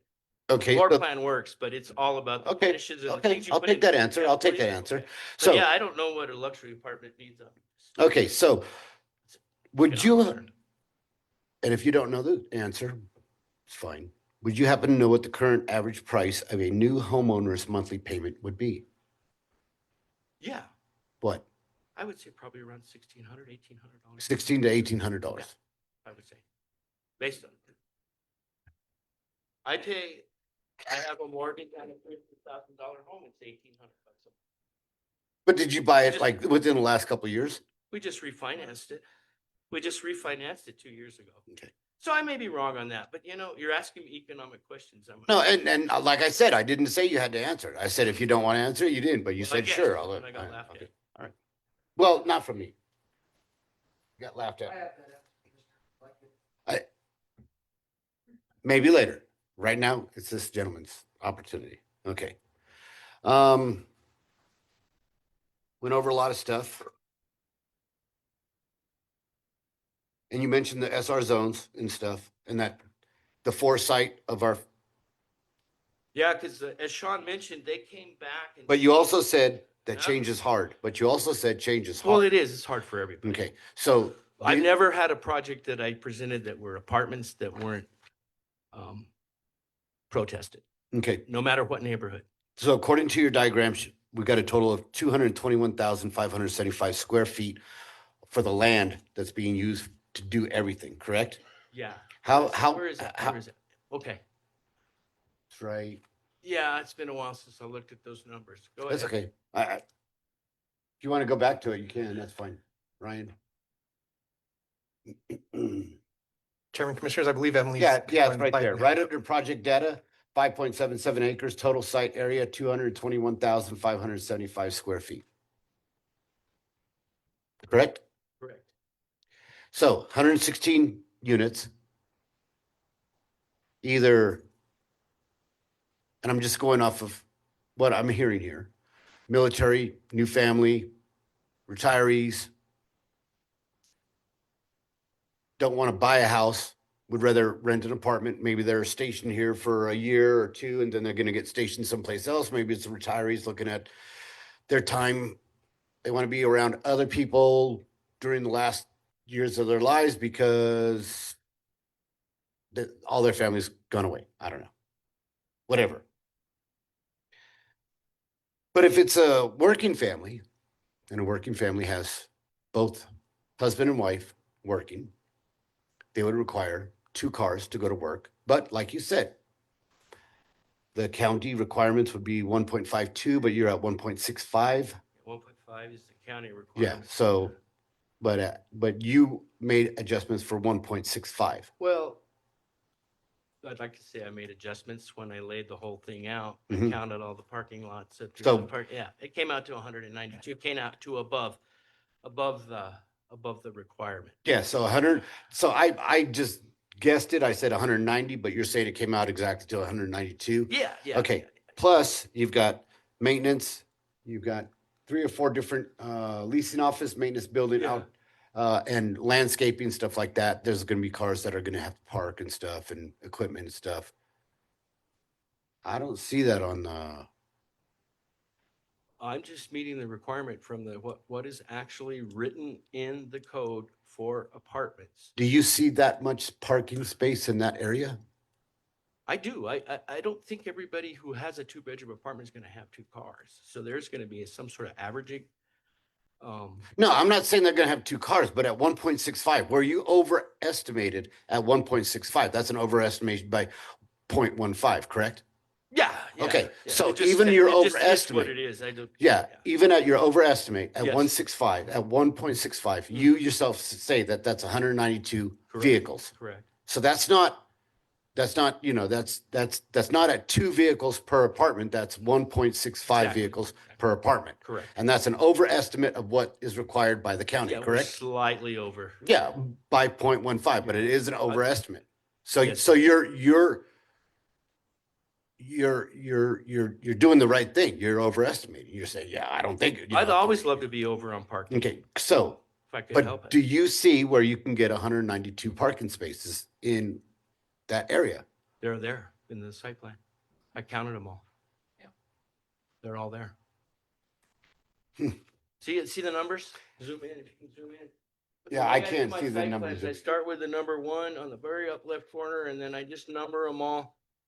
So they're all in there. There's 192 spaces there. There they are. See the numbers?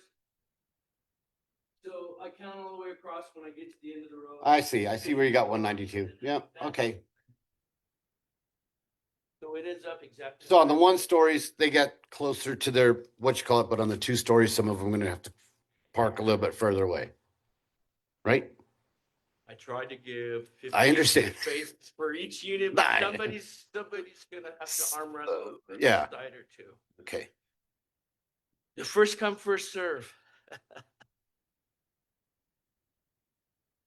My daughter's apartment, if I don't get there early enough, I have to park 10 miles away to pick her up. Commissioners, you got anything right now? So, John, does Yes, the developer of this property own the lots or own the land to the north or the south or the east? If they wanted to have, let's say they wanted to have a big garage for all their maintenance and things like that, they could develop it off-site. Say this again is this for the adjacent lots you're Yeah. talking about? Right, so I'm wondering, there isn't any space, as Commissioner pointed out, at least shown here, for maintenance. Vehicles? Yeah, Vehicles right. and facilities, so. Or a The maintenance question is- building or something like that, unless they're built in someplace into Emily, the, would you zoom over to where the maintenance building is planned to be for this facility? I think I gave 1 spot for the maintenance people. No, not really. Not really. It's my presumption they could probably just park right next to there. I mean, there's a little building on That's the, a with an maintenance, M that's a right maintenance there. building. Yeah, For that's- their that's- rakes and their Yeah, mowers and Right. whatever else. maintaining that field of view right there. You're showing that, and I know that you said that the curbs would be, you know, there may come a time where you could get curbs from DOT or something like that for the turn in and all that stuff. But right, Oh, yeah. you know, so, but again, That road is a very traveled road. In the morning, there is traffic going out like crazy. In the evening, there is traffic going in like crazy. It is a huge, well-traveled, small road. So you've got a turnout, and I see that, and I recognize that. But for 192 vehicles twice a day, well, I'm not saying, we'll say 192. That's your estimate. Okay. If we go by, if we go by the county, it'd be about 178, just quick math. So, but 178 both ways every day, well, work days. That is just adding to the congestion there. Okay. So now I understand, and I see that you've also got a secondary entrance and exit, which I would say would be a good idea, not only for the traffic, but also for fire, Well, yeah, rescue, that's EMS. the main. Okay. We need a second. Yeah, In you need a doing a second. number of these projects, we always, to this scale, we need a second outlet to Right. that. So I recognize And that. then I wanted to keep it. I could have done my cul-de-sac at the end of the thing, but I wanted to keep it 1,000 feet away from the school entrance. Mhm. And I also liked cleaving the site in the middle. I just thought it was more elegant to do it that way, you know, and come in. I like coming in on a nice cul-de-sac and having some, some treatment there, landscape wise, to create an impact for the people that want to live there and rent. So that's the idea there. And I'm not really concerned about the beautification or I know. anything like that. But hey, my, the my, turnout is going to be there. But I will tell you, I'm not a traffic guy, but I've done this enough.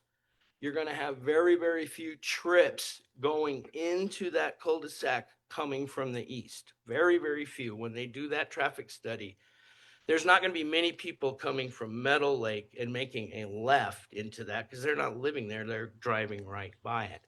The primary, and I'm not a traffic engineer, but the primary impact is going to be the eastbound traffic in the afternoon and the westbound traffic coming out of the cul-de-sac in the morning. And that's the way it's going to go. They do all these things called time trips and all of that. But I think what'll end up happening at the end of the day is they'll probably make us do some very long tapers on Meadow Lake, on both the cul-de-sac and also on Cypress. I would be willing to bet that will come out. But whether we have a split median, to let for eastbound traffic coming in, that's, who knows? But okay. that would be my bet. But we're gonna do this right. We're gonna do it with a traffic study. With those things aren't cheap, as you know. They're costing about $20,000 now, and that's just the study. That's not the engineering. Right. So you said change is hard. Yeah, it's hard. Okay. The traffic part's gonna be hard. Yeah. It's growth. So I just mentioned the county's growing like a weed. right. My last question for now would be,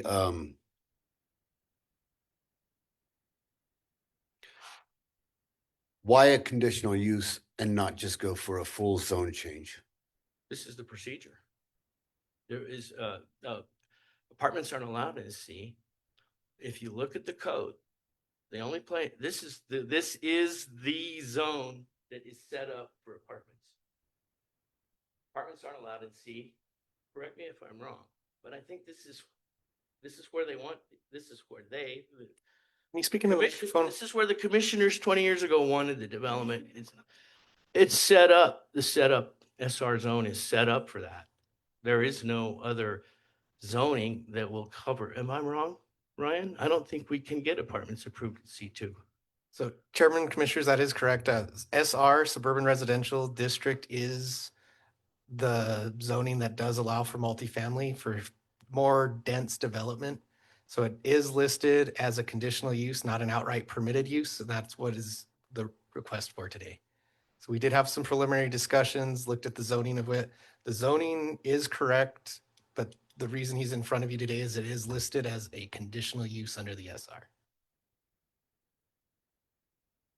So if this were to be granted as a conditional use, he would still get inspected every 2 years, correct? Chairman Commissioners, no. So that would be, that's for like a home occupation type of conditional use. Mhm. So this would be different. This one would be, as long as the use remains consistent, it'll remain in effect for the conditional use. Okay, So if there's a major alteration, a change to the use, then we would have to look at that separately. okay. Thank you, Mr. Baca. You're welcome. Commissioners? Okay, a few questions here. What is the distance between the west entrance and the cul-de-sac?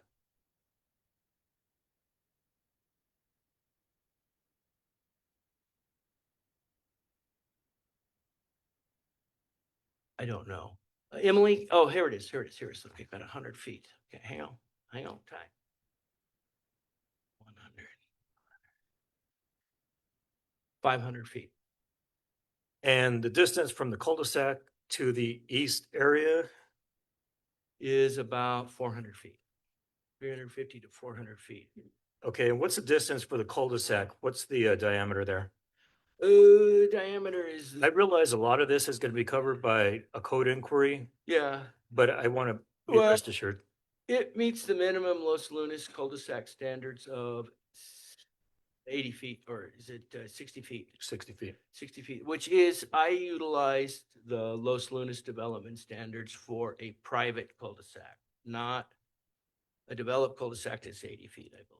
Okay, and what's the distance between the parking areas from the north and south? The area where cars are going to be going back and forth looking for a parking space. What's that distance there? You're talking about the middle lane, Yeah. 30 feet. The minimum requirement for code is 24, and it's 30 feet.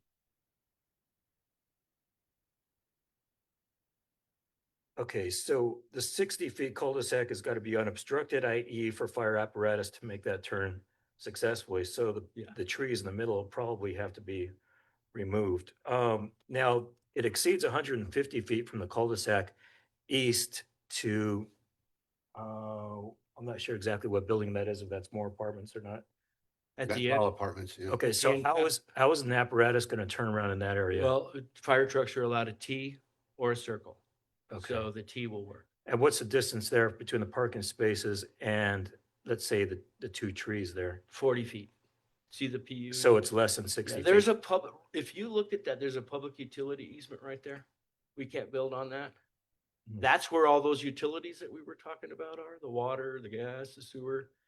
They're all in there, so it's 40 feet. Is it Okay. clear? So I have a T, that's a hammerhead, a T for a fire engine that meets the And Santa Fe County. We kind of touched requirements. base on the sprinklers. They're going to be sprinkled also a fire alarm system, correct? Yeah, And required by code. where are the hydrant locations? I don't know yet. That has to be, we're gonna have to hire fire consultants to do this work for. I get it. I'm just Yeah. kind of just trying to get a little foundation here. But each building will have a riser. Pun intended. Yeah. Color schemes. What kind of colors are you looking at? Southwestern contemporary, whatever that means. No, I think we're looking at desert colors with a little pop. That's what I'm looking at in my heart of hearts, you know. We still have a little ways to go on the design, but I'm kind of looking at that, and because the buildings are separated, I'd like to utilize a multicolored scheme to give it a little bit of variety. Okay. And so you'll have maintenance on the side to clean restrooms and everything else that's open to the public, right? Yeah, Okay. yeah. We And needed general a maintenance maintenance, yeah. building for sure. There shouldn't be restrooms open to the public, Commissioner. There I guess I'm might, talking about public to the. Oh, okay. well, there might be one in the lease office. Go, Right. don't go there. You're not allowed there. Okay, what's the width with that cul-de-sac going out to the road? The drives, Yeah, they're 18 and they might need to be wider. They might be a little narrow. okay. 20 would be the minimum most likely, but they're 18 right now. That's all the questions I have for now. Thank you. Commissioner? Mr. Kirkpatrick, thank you, sir. Thank you guys and gals very, very much. We appreciate the opportunity. Thank you. Is there anybody here wishing to step forward and speak in favor of the petitioner? Go ahead, sign in and state your name for the record.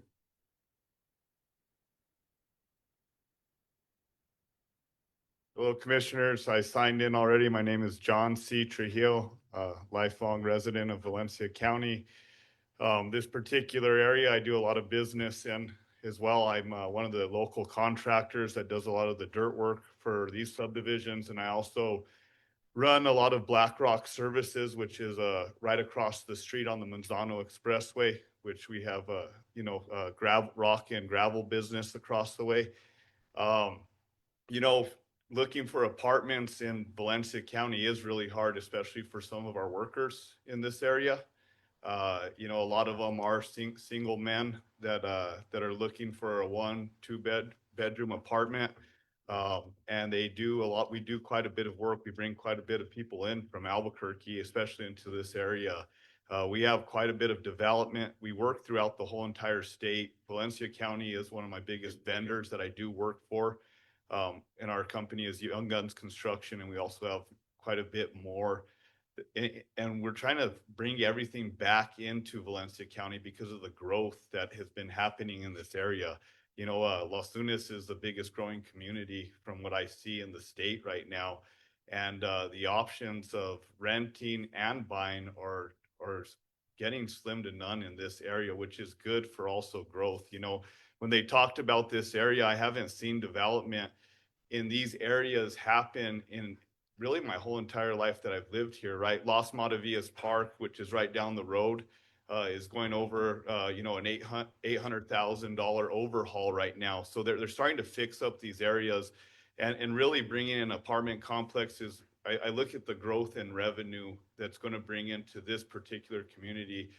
You know, the industrial side's on the opposing side, but I think there is more stuff that's needed residential, which will also bring in more tax dollars. It'd be nice to have a little bit more local police activity up there so we can get more monitoring, right? There's more populations, more funding going in. I think there's also going to be better services available to the people who are there and expanding the options. You know, like I said, it's really hard for us to find places for people to stay that work right there. There's a lot of industrial development, solar plants going on. And I think the renting option is an amazing option for Valencia County. And like I said, I haven't seen it done, and I've looked at apartments in Los Lunas, and as Mr. John Kirkpatrick stated, it is very hard to build apartments. Apartments is one of our specialties that I major in development in our company, and we're building them all over Albuquerque. And Los Lunas is probably one of the hardest because of the water rights and the amount of water rights that you have to have per unit.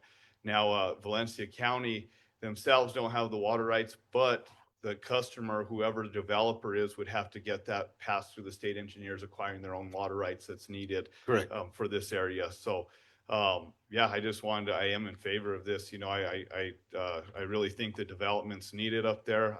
I think the increased traffic studies and the increased traffic is also going to bring attention that there is going to be infrastructure work that's needed. You know, they talk about growth is a little bit of, it's hard, a little bit of pain. Okay, You know, Mr. Trujillo, yes. I don't mean to cut you Yeah, off, go but ahead. where do you live? I live in right off 314 in Maine.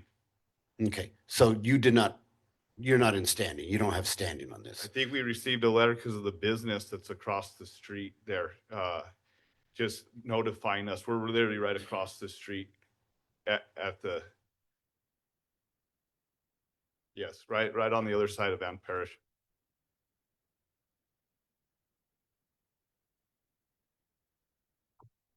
What's the business name so I could check the mail out? Just It'd be Black Rock Services or Roadrunner Concrete.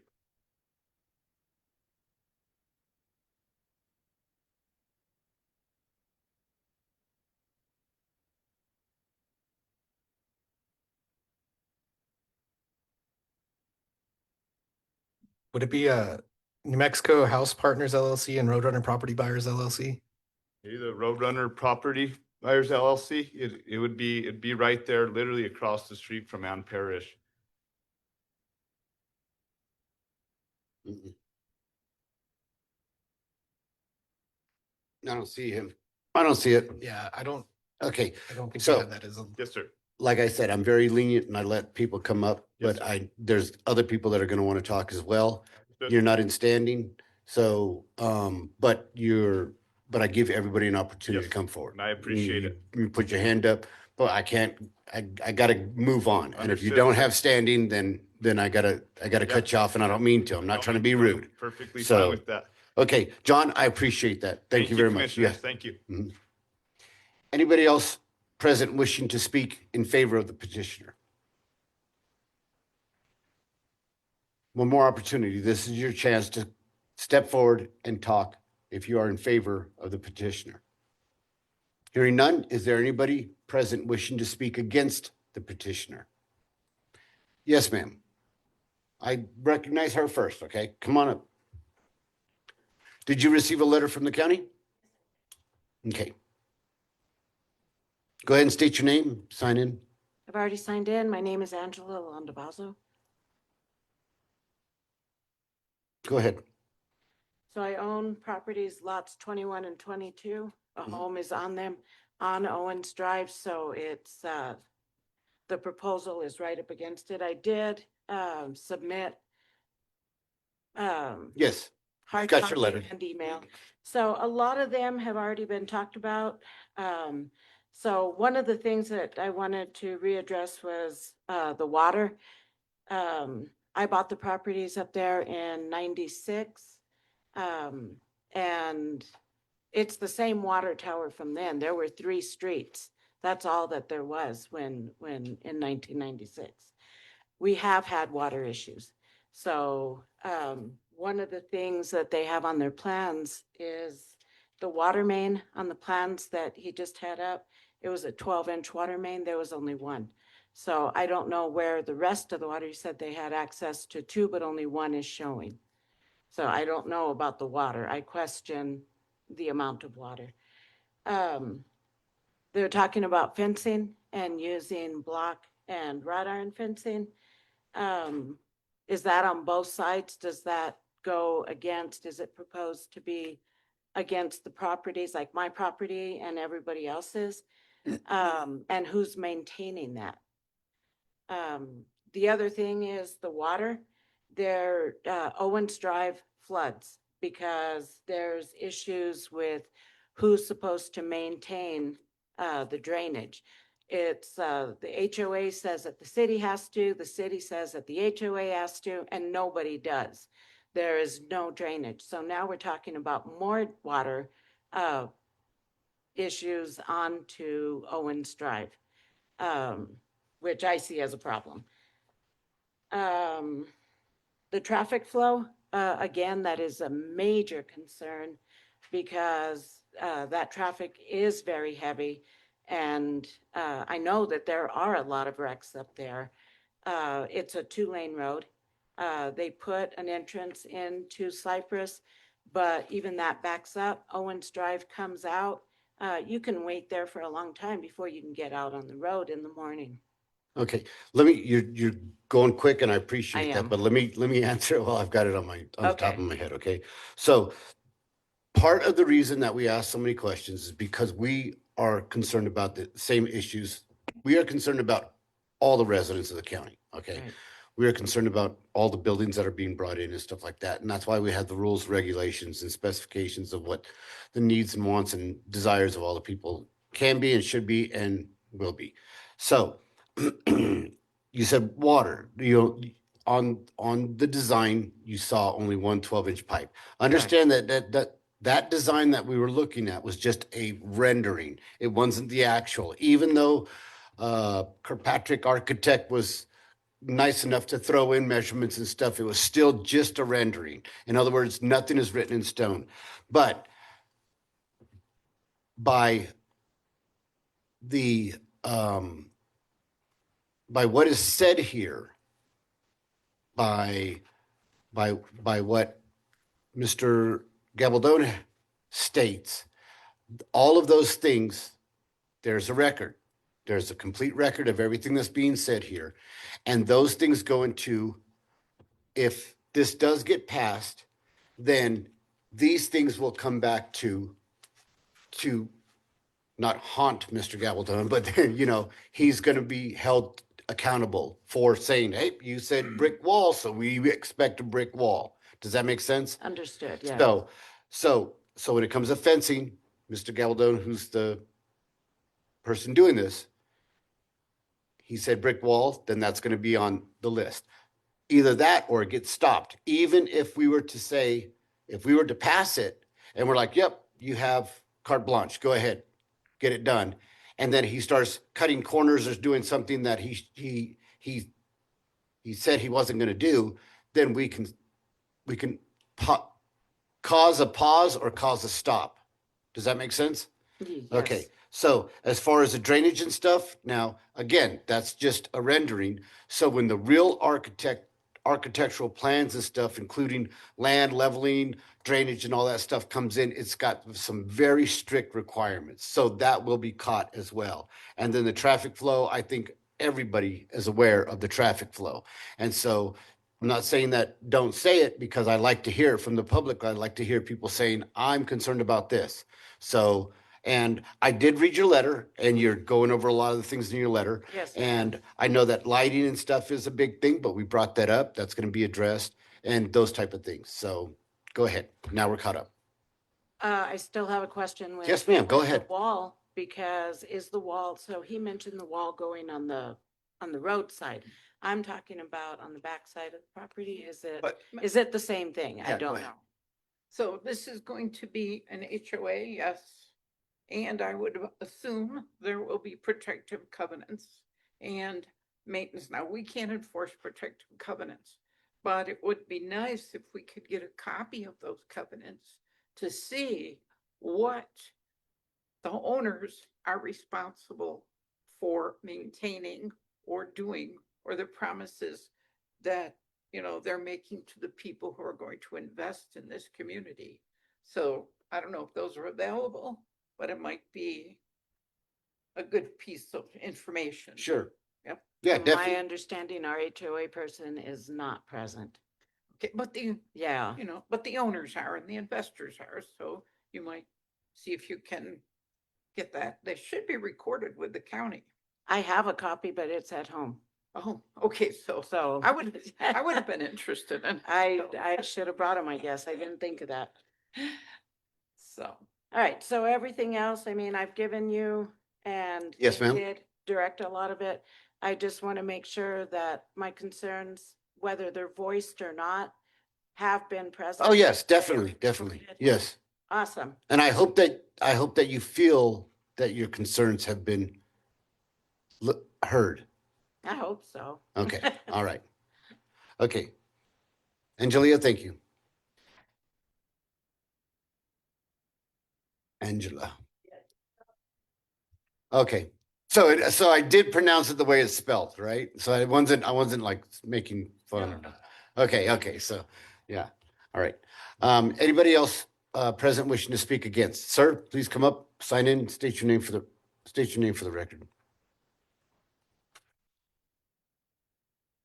And did you get a summons from, or a letter from the county? My name is Neil Holcomb, and I did sign in.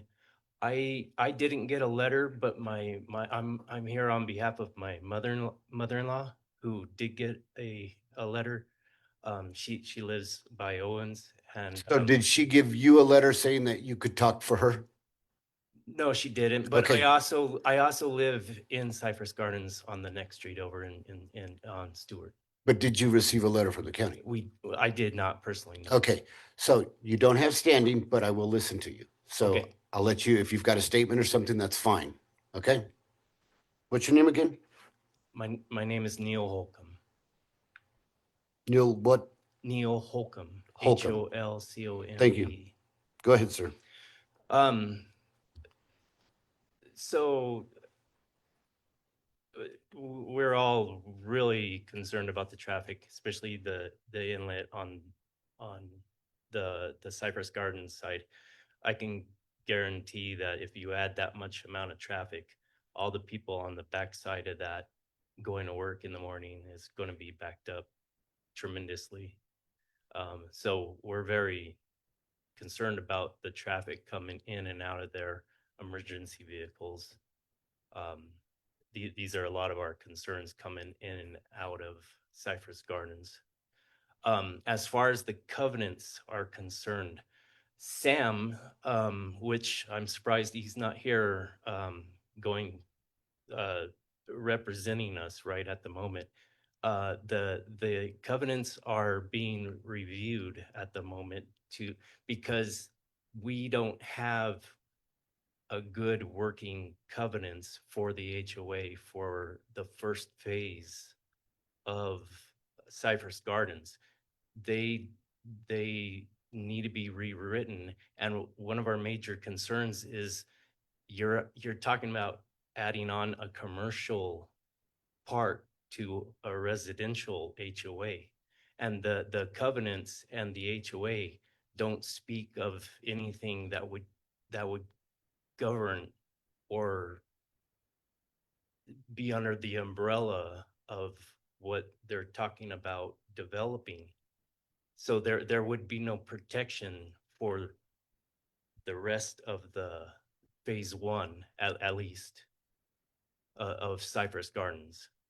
And Sam and them could, I mean, we there's definitely covenants, and they are recorded at the county, but they don't fit. What is spoken in the covenants doesn't fit a commercial setting. Matter of fact, like the covenants of the phase one speaks about sidewalks. Okay, I'm and gonna stuff have like to that. stop you there. We don't have sidewalks. Okay, Neil, I'm gonna have to stop you there. Okay, so I gave you your opportunity. Okay, so, because you don't have standing, I'm not gonna put you questioning or nothing like that. And I don't think that either of us, any of us would do that. So, thank you. So could you? I can speak, but I'm not gonna speak to you about it. I will speak to the public about it. I know, but just for a brief second, could you define standing? Because I literally live on the next street Within- over. What? So what- Chairman, I'm gonna Chairman, get that. Commissioners, the state statute requires a public notice of 150 feet surrounding all property lines of the development proposed. We extend that and 150 double it out to the 300 feet. Right. So if you live within 300 feet of what's proposed, then you are in standing. So apparently if you're at 301, you're not in standing. So I think I do hit that, but Okay, sir. I respect Okay. I respect the statute and stuff like that. Okay, I think sir, that that's- this and is a that's it. shotgun approach to that, and I think they know that. Sir, But that's it. Thank you, sir. I appreciate it. Thank you. Thank you. I want to bring something to the attention of the public and anybody who's listening right now, and that is that, the county is here to protect the people. The county is here to make the decisions that are hard to be made, okay? But when it comes to HOAs, and as Commissioner Moran can definitely verify, an HOA is a private contract between a person and a development. The county does not get involved in those. I understand that some people are like, oh, my HOA is doing this or my HOA is doing that. And the only thing that I can say to them is buyer beware. Always read the contracts, always follow up. There are a lot of good HOAs out there, and then there are some bad HOAs. So on that, my only comment would be buyer beware. If you plan on investing into something that has an HOA, read the HOA and make sure that you're getting the right deal. Am I correct on that? Absolutely. Okay, so let's move on. Is there anybody else wishing to speak against? Right, we're at the against. Yeah. Sir, please come forward, sign in, state your name for the record. Were you contacted by the county?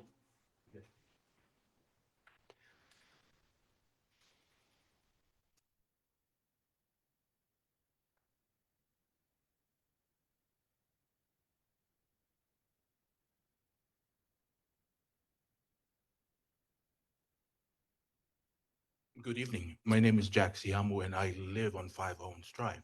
So my property is right across from the proposed apartment complex. And let me tell you something. There is no such thing as luxury apartments, right? I don't care where you're from, whether you're from Beverly Hills or anywhere else in this world, there's no such thing.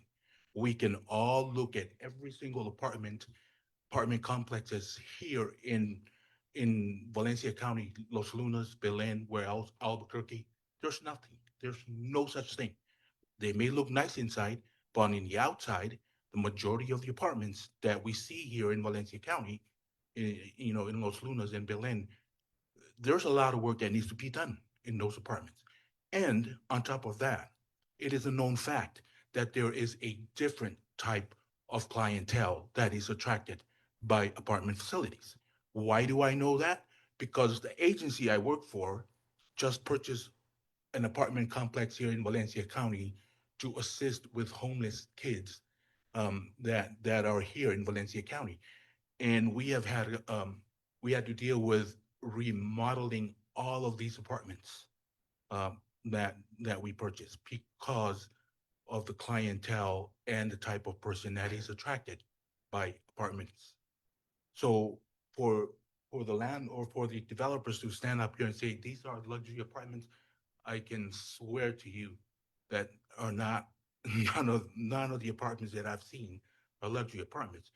I am going to request that the county do its due diligence in looking at a feasibility study to see the effects of these apartments with the lands and the properties values that are in Cypress Gardens from Owens all the way to the end of Eastland Hills. How the proposed apartments will affect the value of those properties, and because we all pay property taxes. And if the value of those properties will go down, right? The county is going to, take a cut because the value of the properties that we pay is going to go down. That means the roads are still going to be bad because right now those roads are bad. And there's always a fight between the HOA and the county. Who is responsible for those roads, right? So, um, So I am asking the county to please do due diligence studies and look at that. And on top of that, we all talk about the the traffic over there. And as I was looking at these pictures, the renderings that were there, and I highly recommend that there should not be an entrance from Cypress into these apartments. Because right now that road will not allow for that, for an entrance into these apartments. An entrance can be done in Meadow Lake Road, but not through Cypress Gardens. So therefore, the rendering of those, whatever the drawings they had, Yes, sir. it's misleading, right? And It's could cause- just a rendering, yeah, Right. yeah, But- that's not what the final product is gonna look like by Right, any but means, hopefully, correct? What I'm saying is, hopefully, before any of this is approved, we have to look at all those things and say, you know what, this is not going to work. Right, and I Right? And understand, those of us who live there in Cypress Gardens, we're saying that by putting up these apartments, it's going to decrease the values of our homes. And so, and I, for one, if this is going to be passed, I guarantee I am moving out. I'm going to sell my place and move out. okay, Jack, I want to say something. Go ahead. Okay, so right now we are not approving what the building is gonna be. We are not approving what the driveways or the entrances or exits are. We are approving that they can move, that they be allowed, we would be giving them use to Well- make the plans to do it. And that is what this conversation is all about, of what the public, what the county, what everybody wants, needs, and requires of them before they move one grain of sand. But before they can even do that, they have to have plans. And before they can do plans, they have to have conditional use. Well, I'm here So to that's say what we're- that that's we what we're should doing. not even move forward in that direction. It's what my recommendation is going to be. And I'm asking this body right here to please, right, look at every single thing that there is that is necessary. The value of the homes, how do we know that there is a need for more apartments in Valencia County? I mean, the suggestion that there will be military families that move here or retired people or whatnot. And the idea, the idea that these people will pay $1,400 to rent an apartment, that's preposterous, right? Why not buy a home? Or why not lease a home somewhere? So I'm asking this body to please look at everything before a decision is made to even render the idea that they can move forward with drawing up anything or whatever that needs to get done by them. So thank you. And Jack, I got two questions for you. Sure. And this is coming from you. Yeah. You said if the property value was to go down, if this was to pass, That's the experience, right? no, my has question is proven- for you. My question is Sure. for you. Yeah. You said if the property value goes down, Right. then the taxes would go down because the value is less, so there's less tax and Well, okay, I'm let me, not gonna pay a property tax because it's, right now I pay a lot of property taxes up there right now. okay. So if the property tax goes down and you were using this as an argument, then the tax value goes down, the taxes go down, and there's less revenue for the county, correct? That's kind of what you were getting to. Correct. So then my question as a devil's advocate here would, if the property tax, if the value were to go up, would that make a difference? So I can honestly say and truthfully that I have never encountered any place here in Valencia County, New Mexico, otherwise when there's apartments around certain areas, the property values are increased. I have never encountered that. Unless I'm wrong, I've never seen that. Okay. So You've also said that, let me see this. You're asking us to not go forward, and then you said, how do we know that we have a need for apartments? Okay, that's what you said. Right. Okay, so do you know if we have a need for apartments? right now, I know of quite a lot of apartments here in Los Lunas that are needing tenants. So that are sitting vacant? Yeah, including YDI's apartments, the apartments that we own. So do you think that we're apartment heavy for Valencia County? I think before we build any apartments, a study should be done to see the fluctuations of people that move in here or how we're going to attract. Well, the fluctuations of county growth was given at the beginning, where we had a 12,000 Right. increase versus 10,000 in Bernalillo County. And so Bernalillo Right. County being, But it's not situated in Cypress Gardens or Meadow Lake, yeah, but right? And so You're I asking- came before this body before to object to an idea of building businesses over there, gas stations and everything. And I used Meadow Lake as an example. Mhm. They've shut down businesses over there because the population cannot sustain such businesses. All I'm asking the county again is there a way we can look at to see if, let's just say you all agree to build these apartments and then they're going to remain vacant and become an eyesore in the community, right? And I'm not just talking about my house that's going to be closer. I'm talking about Cypress Gardens, Eastland Hills, and everywhere else. And the new, and I know I visited those new homes back there. They're intending to build 200 more homes. And they're going to come here to this body again to ask for that, right? Questions of water and everything else comes up again. Because I've seen the plans. I've seen the plans of the developers and the people that are selling these homes back there. Commissioners? No, I'm no questions. No, thank you for coming over. All right. Thank you, Jack.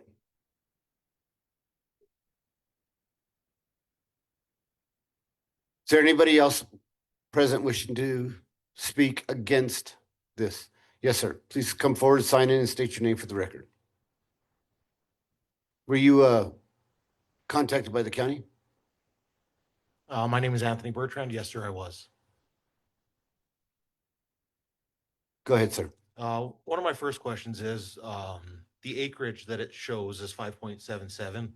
Mhm. What's the easement for our properties that line Owens Drive to the apartment complex and vice versa from Meadow Lake Road into the apartment complex due to the telephone lines and due to our properties? I think that there was an easement that was going north to south on the, can you bring that one back up, Mr. Baca?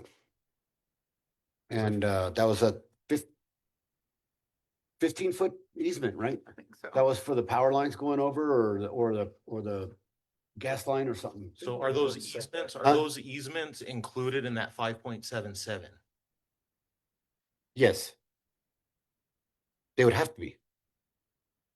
Whenever you have a property Right. and a property has an easement, that easement is still included in the amount of property that you own. So the buildings that they look like, Mm.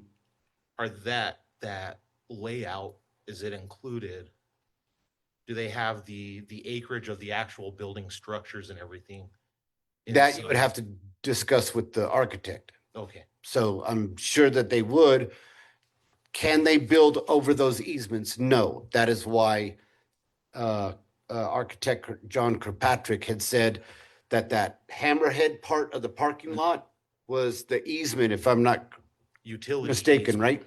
It was a utility easement? Chairman, on that? Commissioners, that's correct. So along the eastern part of the proposed development, next to some of the parking spaces, I'm not sure if you can see the mouse moving through here.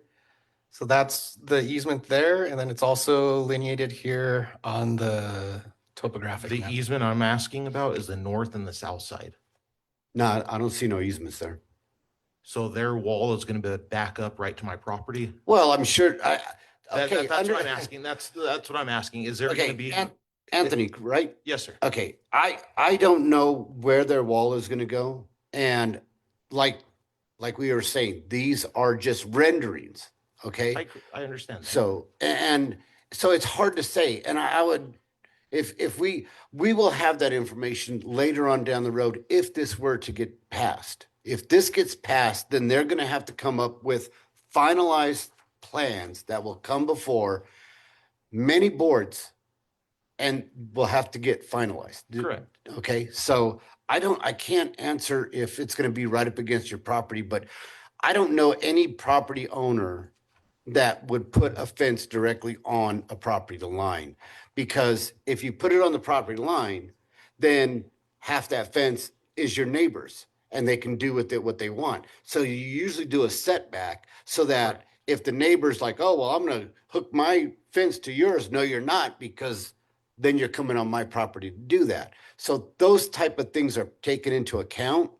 So I don't think that they're gonna put it like right on the line. Now, whether they have backed off by 6 inches, 10 inches, 12 inches, 18 inches, that's up to them.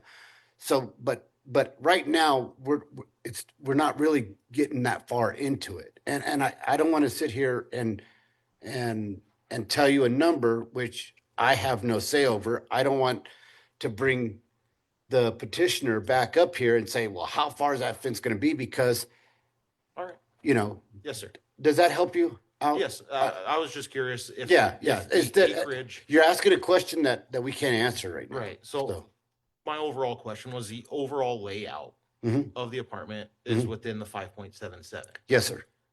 But there's power lines, there's housing, and that's what I was asking is. Right.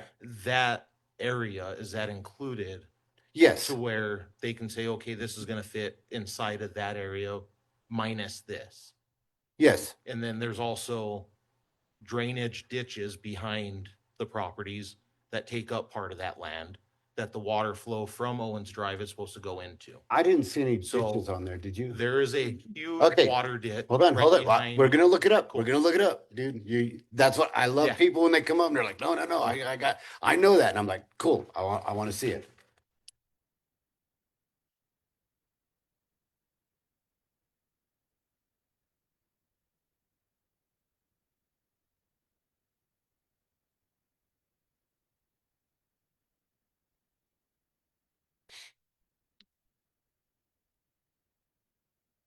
Chairman, Commissioners, on the information provided, I do not see any easements along that portion of the properties. Nor canals or drainage ditches? Not based on the information that was presented. Yeah, so it's not showing. So I'm not saying that it's not there. What I'm saying is that it's not on their property. It's part of that lot that the water drains into. Do you know, can I ask the audience a question? No. No, okay. Mm-mm. Cause I was gonna. This ask- is yeah. you Cool. with us. You have our 100% attention and you give us your 100. If you want to talk to the audience, then we'll let you go talk to the audience and, Oh, good, thank you. okay, because it would get into a big ruckus Yeah. if we do No, that. thank you. There was another. Luxury apartment wise, as a resident that's gonna be potentially right by it, are they gonna be doing a swimming pool? Or any common grounds that if it's part of the HOA, are residents gonna be allowed to that area?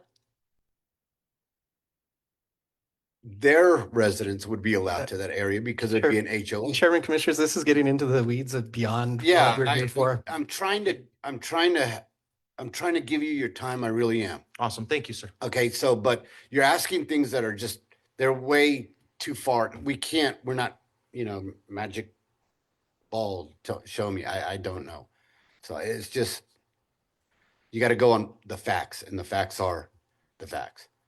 Okay? Yep. Thank you. Is that all, Anthony? Yes, sir. Okay, thank you, sir.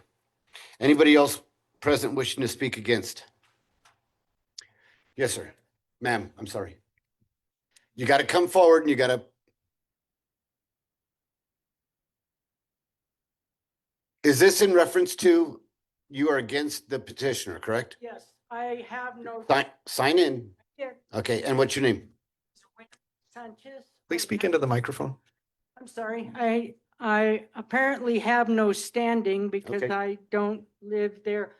But there are other Cypress Gardens residents who would like to speak, but we are under the impression that since we did not get a letter and are not within 300 feet, do not want to hear our opinions?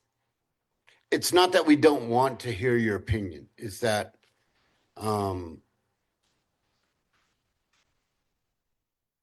You're not required to allow us to speak if we have no standing. Is no, that? I'm very understanding. I'm very understanding when it comes to that. And I would stay here all night long, but not everybody can stay here all night long. I understand. But I would stay here all night long because I want to hear what everybody has to say. So if they don't have standing, I'll give them like 3 to 5 minutes to talk. But to make the decision, Yeah, I understand.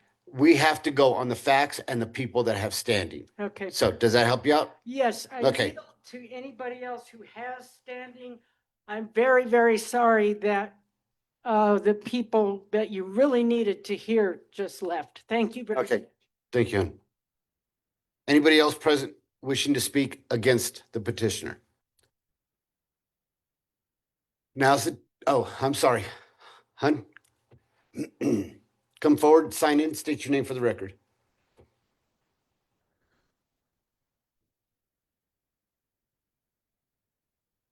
I'm already signed in. My name is Jean Kuhn. I live a block away from Owens. I'm on Stewart.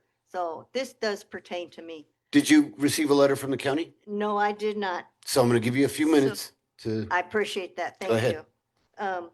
The Magellan pipeline goes right through our subdivision. I don't know if there's any, that's what Anthony, I think, was talking about, the easement. The Cypress Garden entrance that he showed in the picture. When you're gunning it coming up that big steep hill, you have to hit the brakes, make a right turn into Cypress Gardens. That entrance that was on the picture looks like it's right where the cherry trees are, and you would have to slam on your brakes and make an immediate left turn. There's going to be all kinds of people rear-ended going into that access way going according to the picture. The other thing is, I thought it would have been nice if you would have read the letters that other people had mailed in, so we wouldn't be repeating things. I did. I got them right here with notes. Well, I know, but you didn't read them out loud. But But the Anyways. letters were addressed to us. Well, we're the public. Chairman, Commissioners, the letters are available upon request. We can provide those. Yeah. The The one, Robert's Rule of Order. I don't understand this. And there's no way, what if the parking issue, you talked about it, but when someone's moving in, they're gonna borrow a truck or have a trailer and they got that turnaround thing there, are they gonna be able to maneuver? If 5 people ask their company to come over for Thanksgiving or Christmas, where's everybody gonna park? They can't park on Meadow Lake Road. This is just a bad spot. I mean, if it could be on the other side of the school, that'd be great, but just not right at the crest of that hill. So that's part of what I wanted to say. Thank you. Thank you, Gene. Thank you. I'd like to address a couple things on that. If we were doing Robert's rules, then people with outstanding would not have the opportunity to come forward and speak. Chairman, Also, if we are properly following Robert's rules, then that means that all literature that is given to the commissioners is available to the public, which, as our esteemed members here have said, that has been available. So I would say that we are following Robert's rules and we are giving opportunity to all people, whether they have standing or not, to at least make a statement. Is there anybody else? You had your turn, you're done. Anybody else wishing to come forward and speak against this? Yes, ma'am. You need to go to the planning and zoning during regular working hours. Mhm. Sign in, ma'am, and state your name for the record.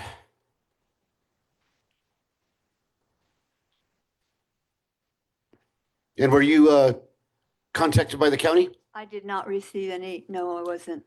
Okay. I don't think this is on. Yes, it's on. What's your name? My name is Veronica.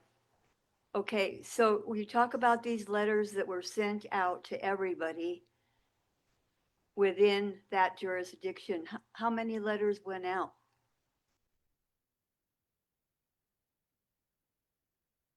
We'll get you a count right now.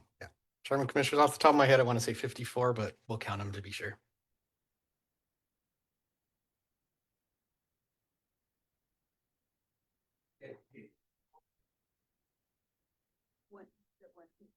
We're getting a count.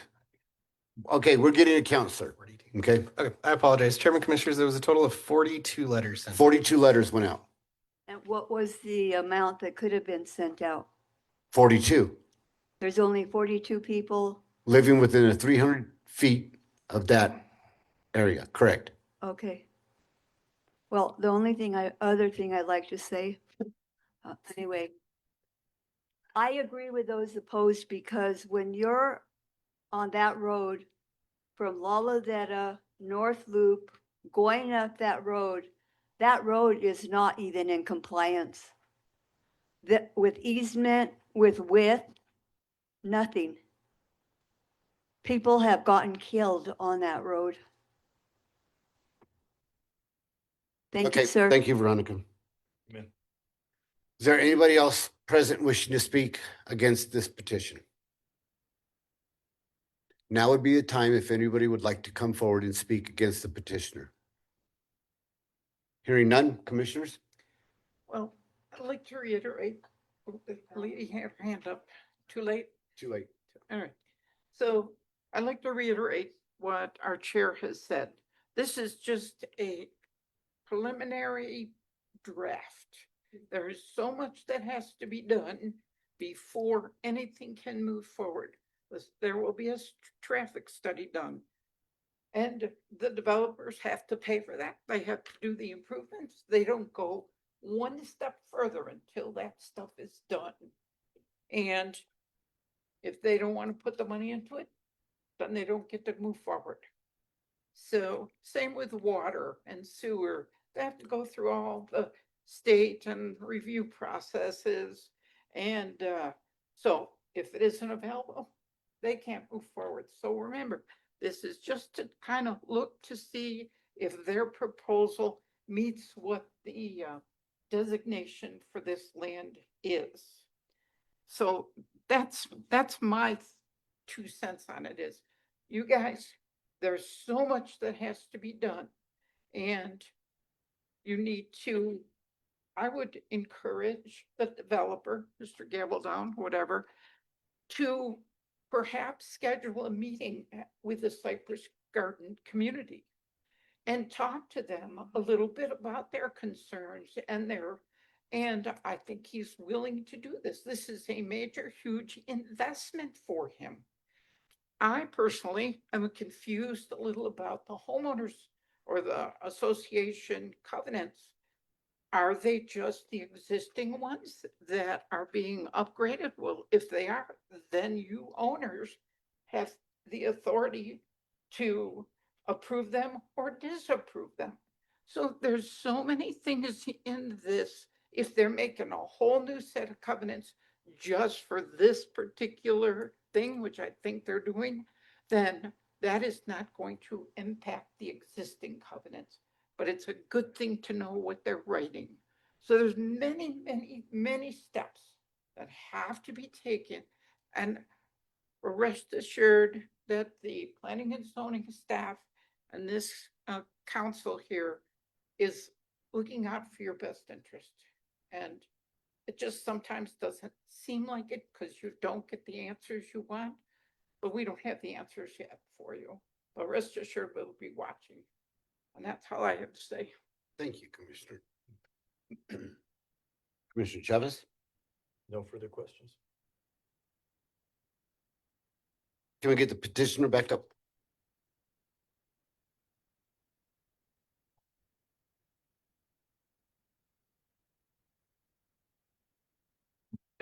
Yes, Mr. Gabaldon, you've had an opportunity to listen to everything that's going on. Yes, And you can see where the community and concerned individuals from the community have come forward and they've stated their concerns.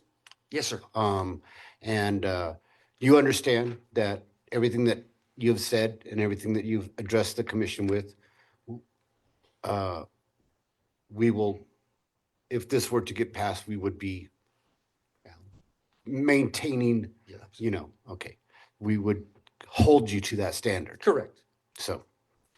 I would, Commissioner, Chairman, like to clear up a couple of quick issues, if you wouldn't mind. Please, go ahead. I'd like to start off with the HOA. That seemed to be a big point. So just sort of for clarification, when the subdivision was originally platted out, it was platted out as Cypress for the lots that are in the front and a few in the back. But the bulk of the subdivision is Eastland Hills subdivision. So there's two HOAs. Most of the people here are with the Cypress HOA. Both of Sam Esquivel, who I'm in communication with weekly because we have a common area maintenance agreement with them, meaning that Cypress and Eastland Hills takes care of all the common areas. Eastland Hills is the newer part of the subdivision. It has higher HOA fees and carries some of the majority of the burden. If I could stop you for just a second. I understand what you're saying, okay? And whether what you're saying is correct, incorrect, that has no,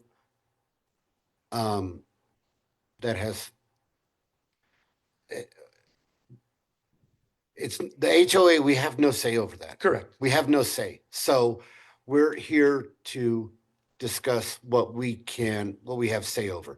The HOA, that I think, Mr. Gabaldon, what you're saying, I understand that's important. It's important for you. It's important for the public. But for our decision here, that is not important because we have no say and we have no dog in the fight on that. Correct. Okay, so I just want to make that clear. And if we could, you said you had a couple of things that we can move on to the I'll next. just be very brief. Thank you. The traffic study is a complete engineering done. It would, look at peak time travel, prime time travel, lane backups, everything. That's going to start to dictate street lights, stop signs, common turnways, et cetera. That's, this is just preliminary. We need that, for this project right there. As far as the value of the properties, I think all of you could all speak to since. Mr. Gabaldon, if you can address the Oh, commission. sorry. The value of the properties, I believe everyone in the audience, since we have taken and consolidated the subdivision, all of their property values have only gone up. The 105 lots we developed in the back were beautifully done. House prices have increased about 50 to 60% in the neighborhood. And the development was done correctly with a very reputable builder. And the last thing I'd like to point out is there is a housing shortage throughout New Mexico. I've heard the people's concerns. A luxury apartment is something with granite tops, nice finishes, nice appliances. It's tailored at $1,600 plus rent. It's tailored for people that do not want the obligation of buying, owning, and selling a home. That's who it's tailored to. But as the commissioner said, we have a very large investment out there. We're not going to do something short-sighted that affects anyone's property values negatively, especially ours. So that's all I had to say, Commissioner. All right. Thank you, sir. If you could reach out and meet with the residents of Cypress Garden, I think it would help. Yeah, absolutely. I can schedule a meeting with Sam and address your concerns. I know sometimes some of you come to the Eastland meetings, but yeah, absolutely. We can get together. Thank you for that. Thank you. Thank you. Go ahead, have a seat. Commissioners, any discussion, anything? Well, I know that this is not in my district, but as chairman. So, for all clarity, and this is not located in my district. This is would be in Butch's district. Commissioner Butch Freeman, but he's not here right now. So as the chairman, I have to take over that. So my belief is I believe in Valencia County. And I believe that all of your concerns are being heard, but I also believe in growth. And so I'm going to make the motion that we pass this.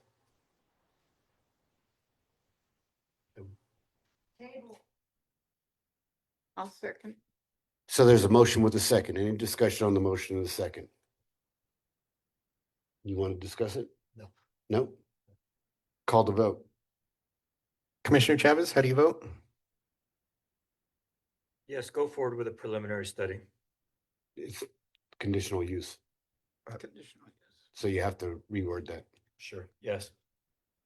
Commissioner Moran, how do you vote? Yes. Chairman Sublett, how do you vote? Yes. Moving right along.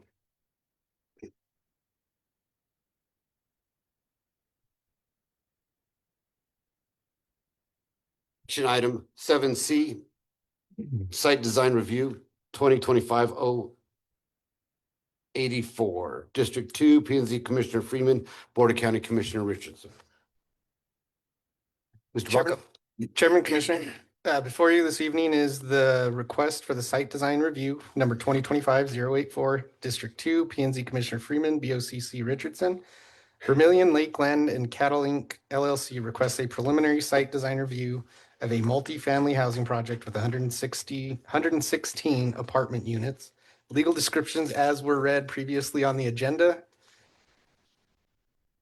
And this is located at the southeast intersection of Meadow Lake Road and Cypress Boulevard, Los Lunas, New Mexico, 87031. Currently zoned suburban residential district SR. This was heard as a conditional use prior in the meeting. So this is the site design review, preliminary review that you're looking at now. And I stand for any questions. Is the petitioner present on this? Please come forward, sign in and state your name for the record.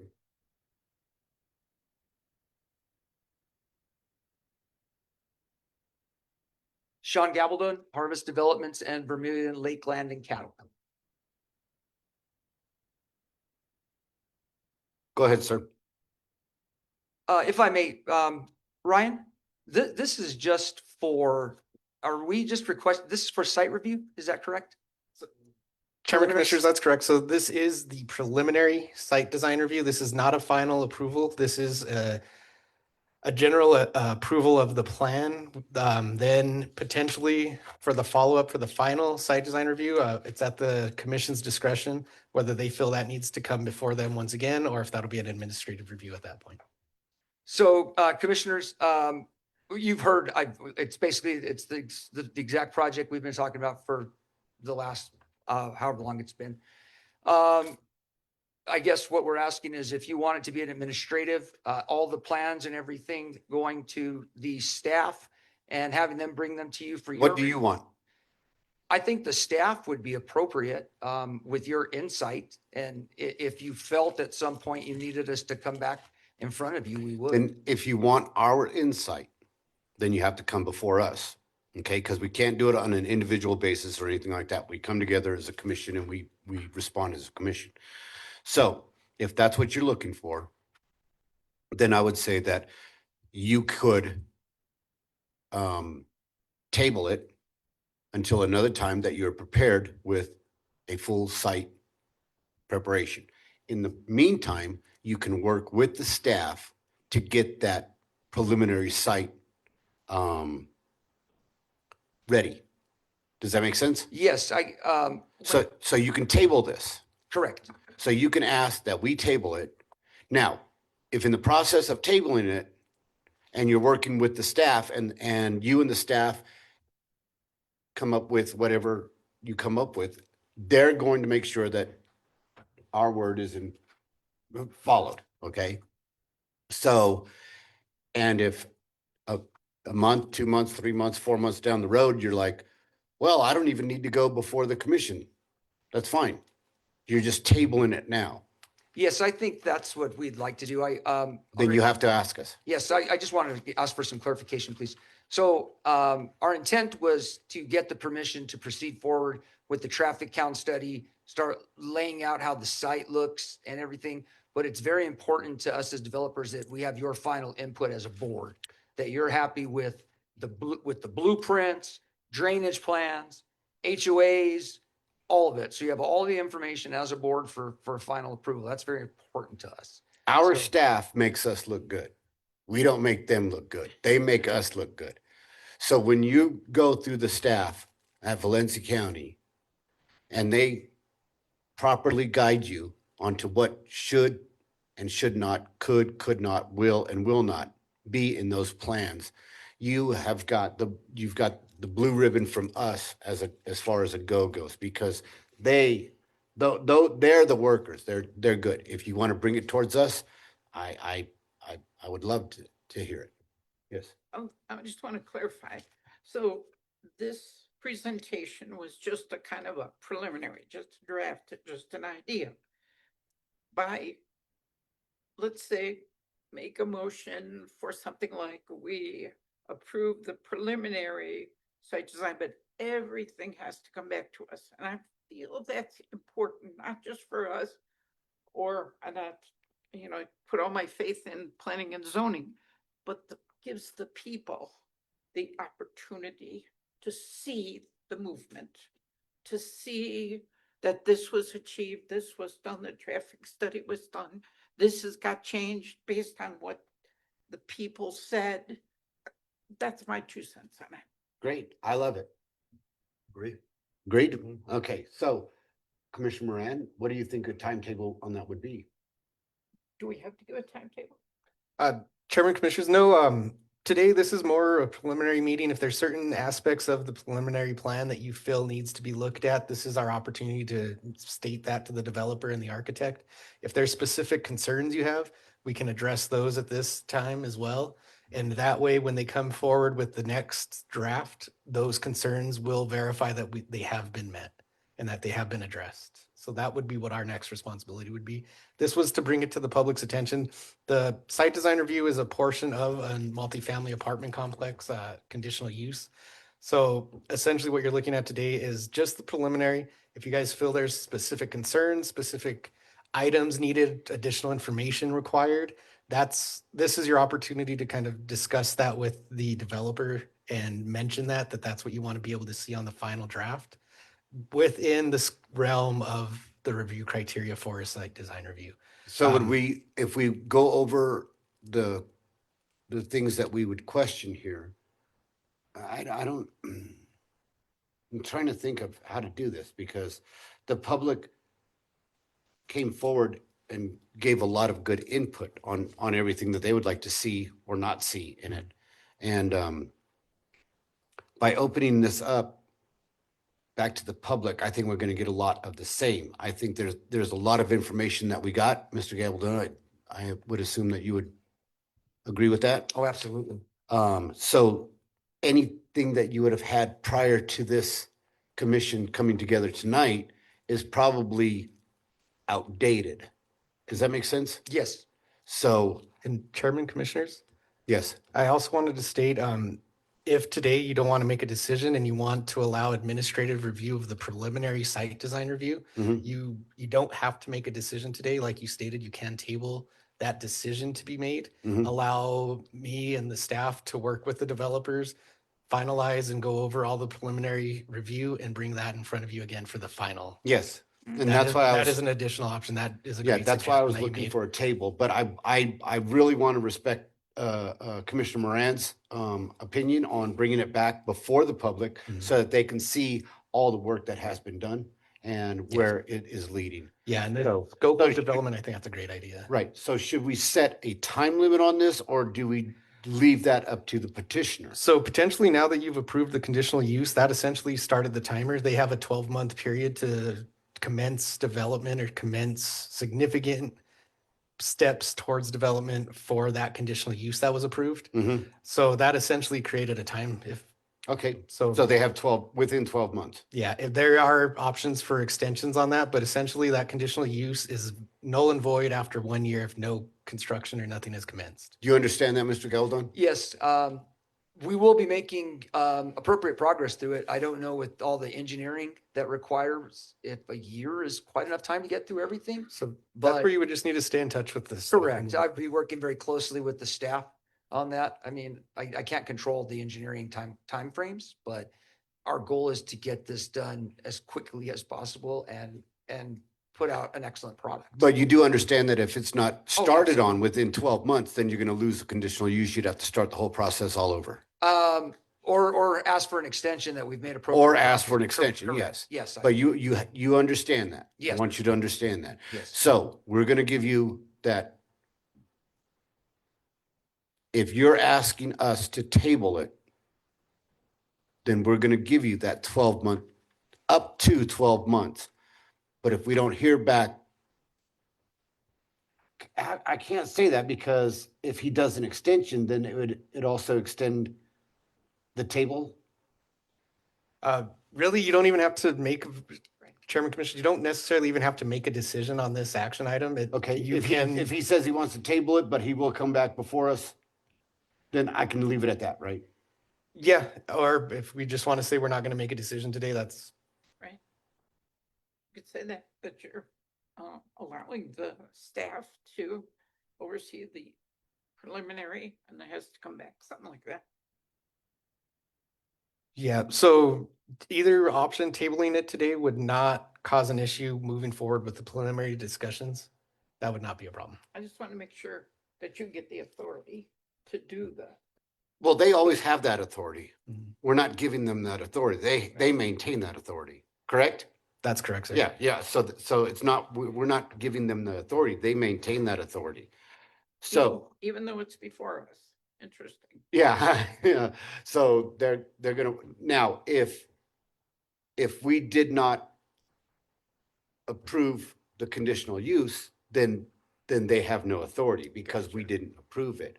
But because we approved it, then that authority for them to do all the preliminaries, to do all the backgrounds, to do all the oversight is theirs. That's what we're doing. We're saying, yes, we're giving them the opportunity to do it, and which opens them up to, okay, this is the way it's going to be done. Okay. So I want to make sure that we get this right. Does he table it or do we not hear it? I would suggest a table, just so there is a Yeah. decision made today, and then when he does decide to come back, it sounds like it's most likely going to be for the final. So essentially this, even if it gets tabled, we're going to be coming back not as a preliminary, Right, which is right. what this agenda item was. As a it'll be final. finalization. So if it's tabled, we work with him on the preliminary as suggested, then we come back, it'll be a whole new request for a final. So what you're basically saying is today, we're not going to make that decision. We're going to work as a preliminary, come back for the final decision. You understand that? Yes. Okay, so Mr. Gabaldon, what are you wanting to do right now? I think I would like to do what Ryan recommended, just because we'll be coming back with a final. And I think it was very important to Commissioner Moran to see that final and for the public that. Yes. Fine. I mean, you've seen our preliminary. I mean, it obviously can change based on traffic studies, engineering studies, et cetera. So we will be moving forward, getting all those studies, working with the staff, and we will come back with a final product. And so right now you want to table this in lieu of that. Yes. Right now you want to table this in lieu of that. Yeah. Wait, You have to state it yourself, sir. Oh, right now I'd like to table this item in lieu of bringing the final item to the commission.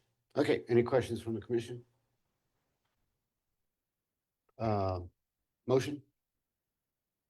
A motion to approve his request to table this preliminary site Motion. design review. Second. Motion with a second. Any discussion on the motion in a second? Hearing none, call the vote. Commissioner Chavez, how do you vote? Yes. Commissioner Moran, how do you vote? Yes. Chairman Sublette, how do you vote? Yes. Moving on to action item 8.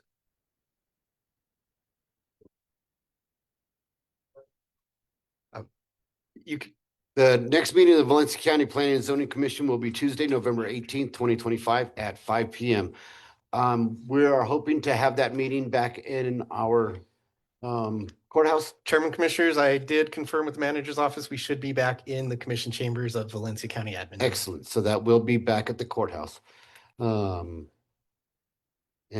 item number 9 is adjournment. Do I hear a motion? I motion to adjourn. And I'll second. Motion to a second. Motion with a second. Any discussion on the motion in a second? Hearing none, call the vote. Commissioner Chavez, how do you vote? Yes. Commissioner Moran, how do you vote? Yes. Chairman Sublette, how do you vote? Yes, we are adjourned.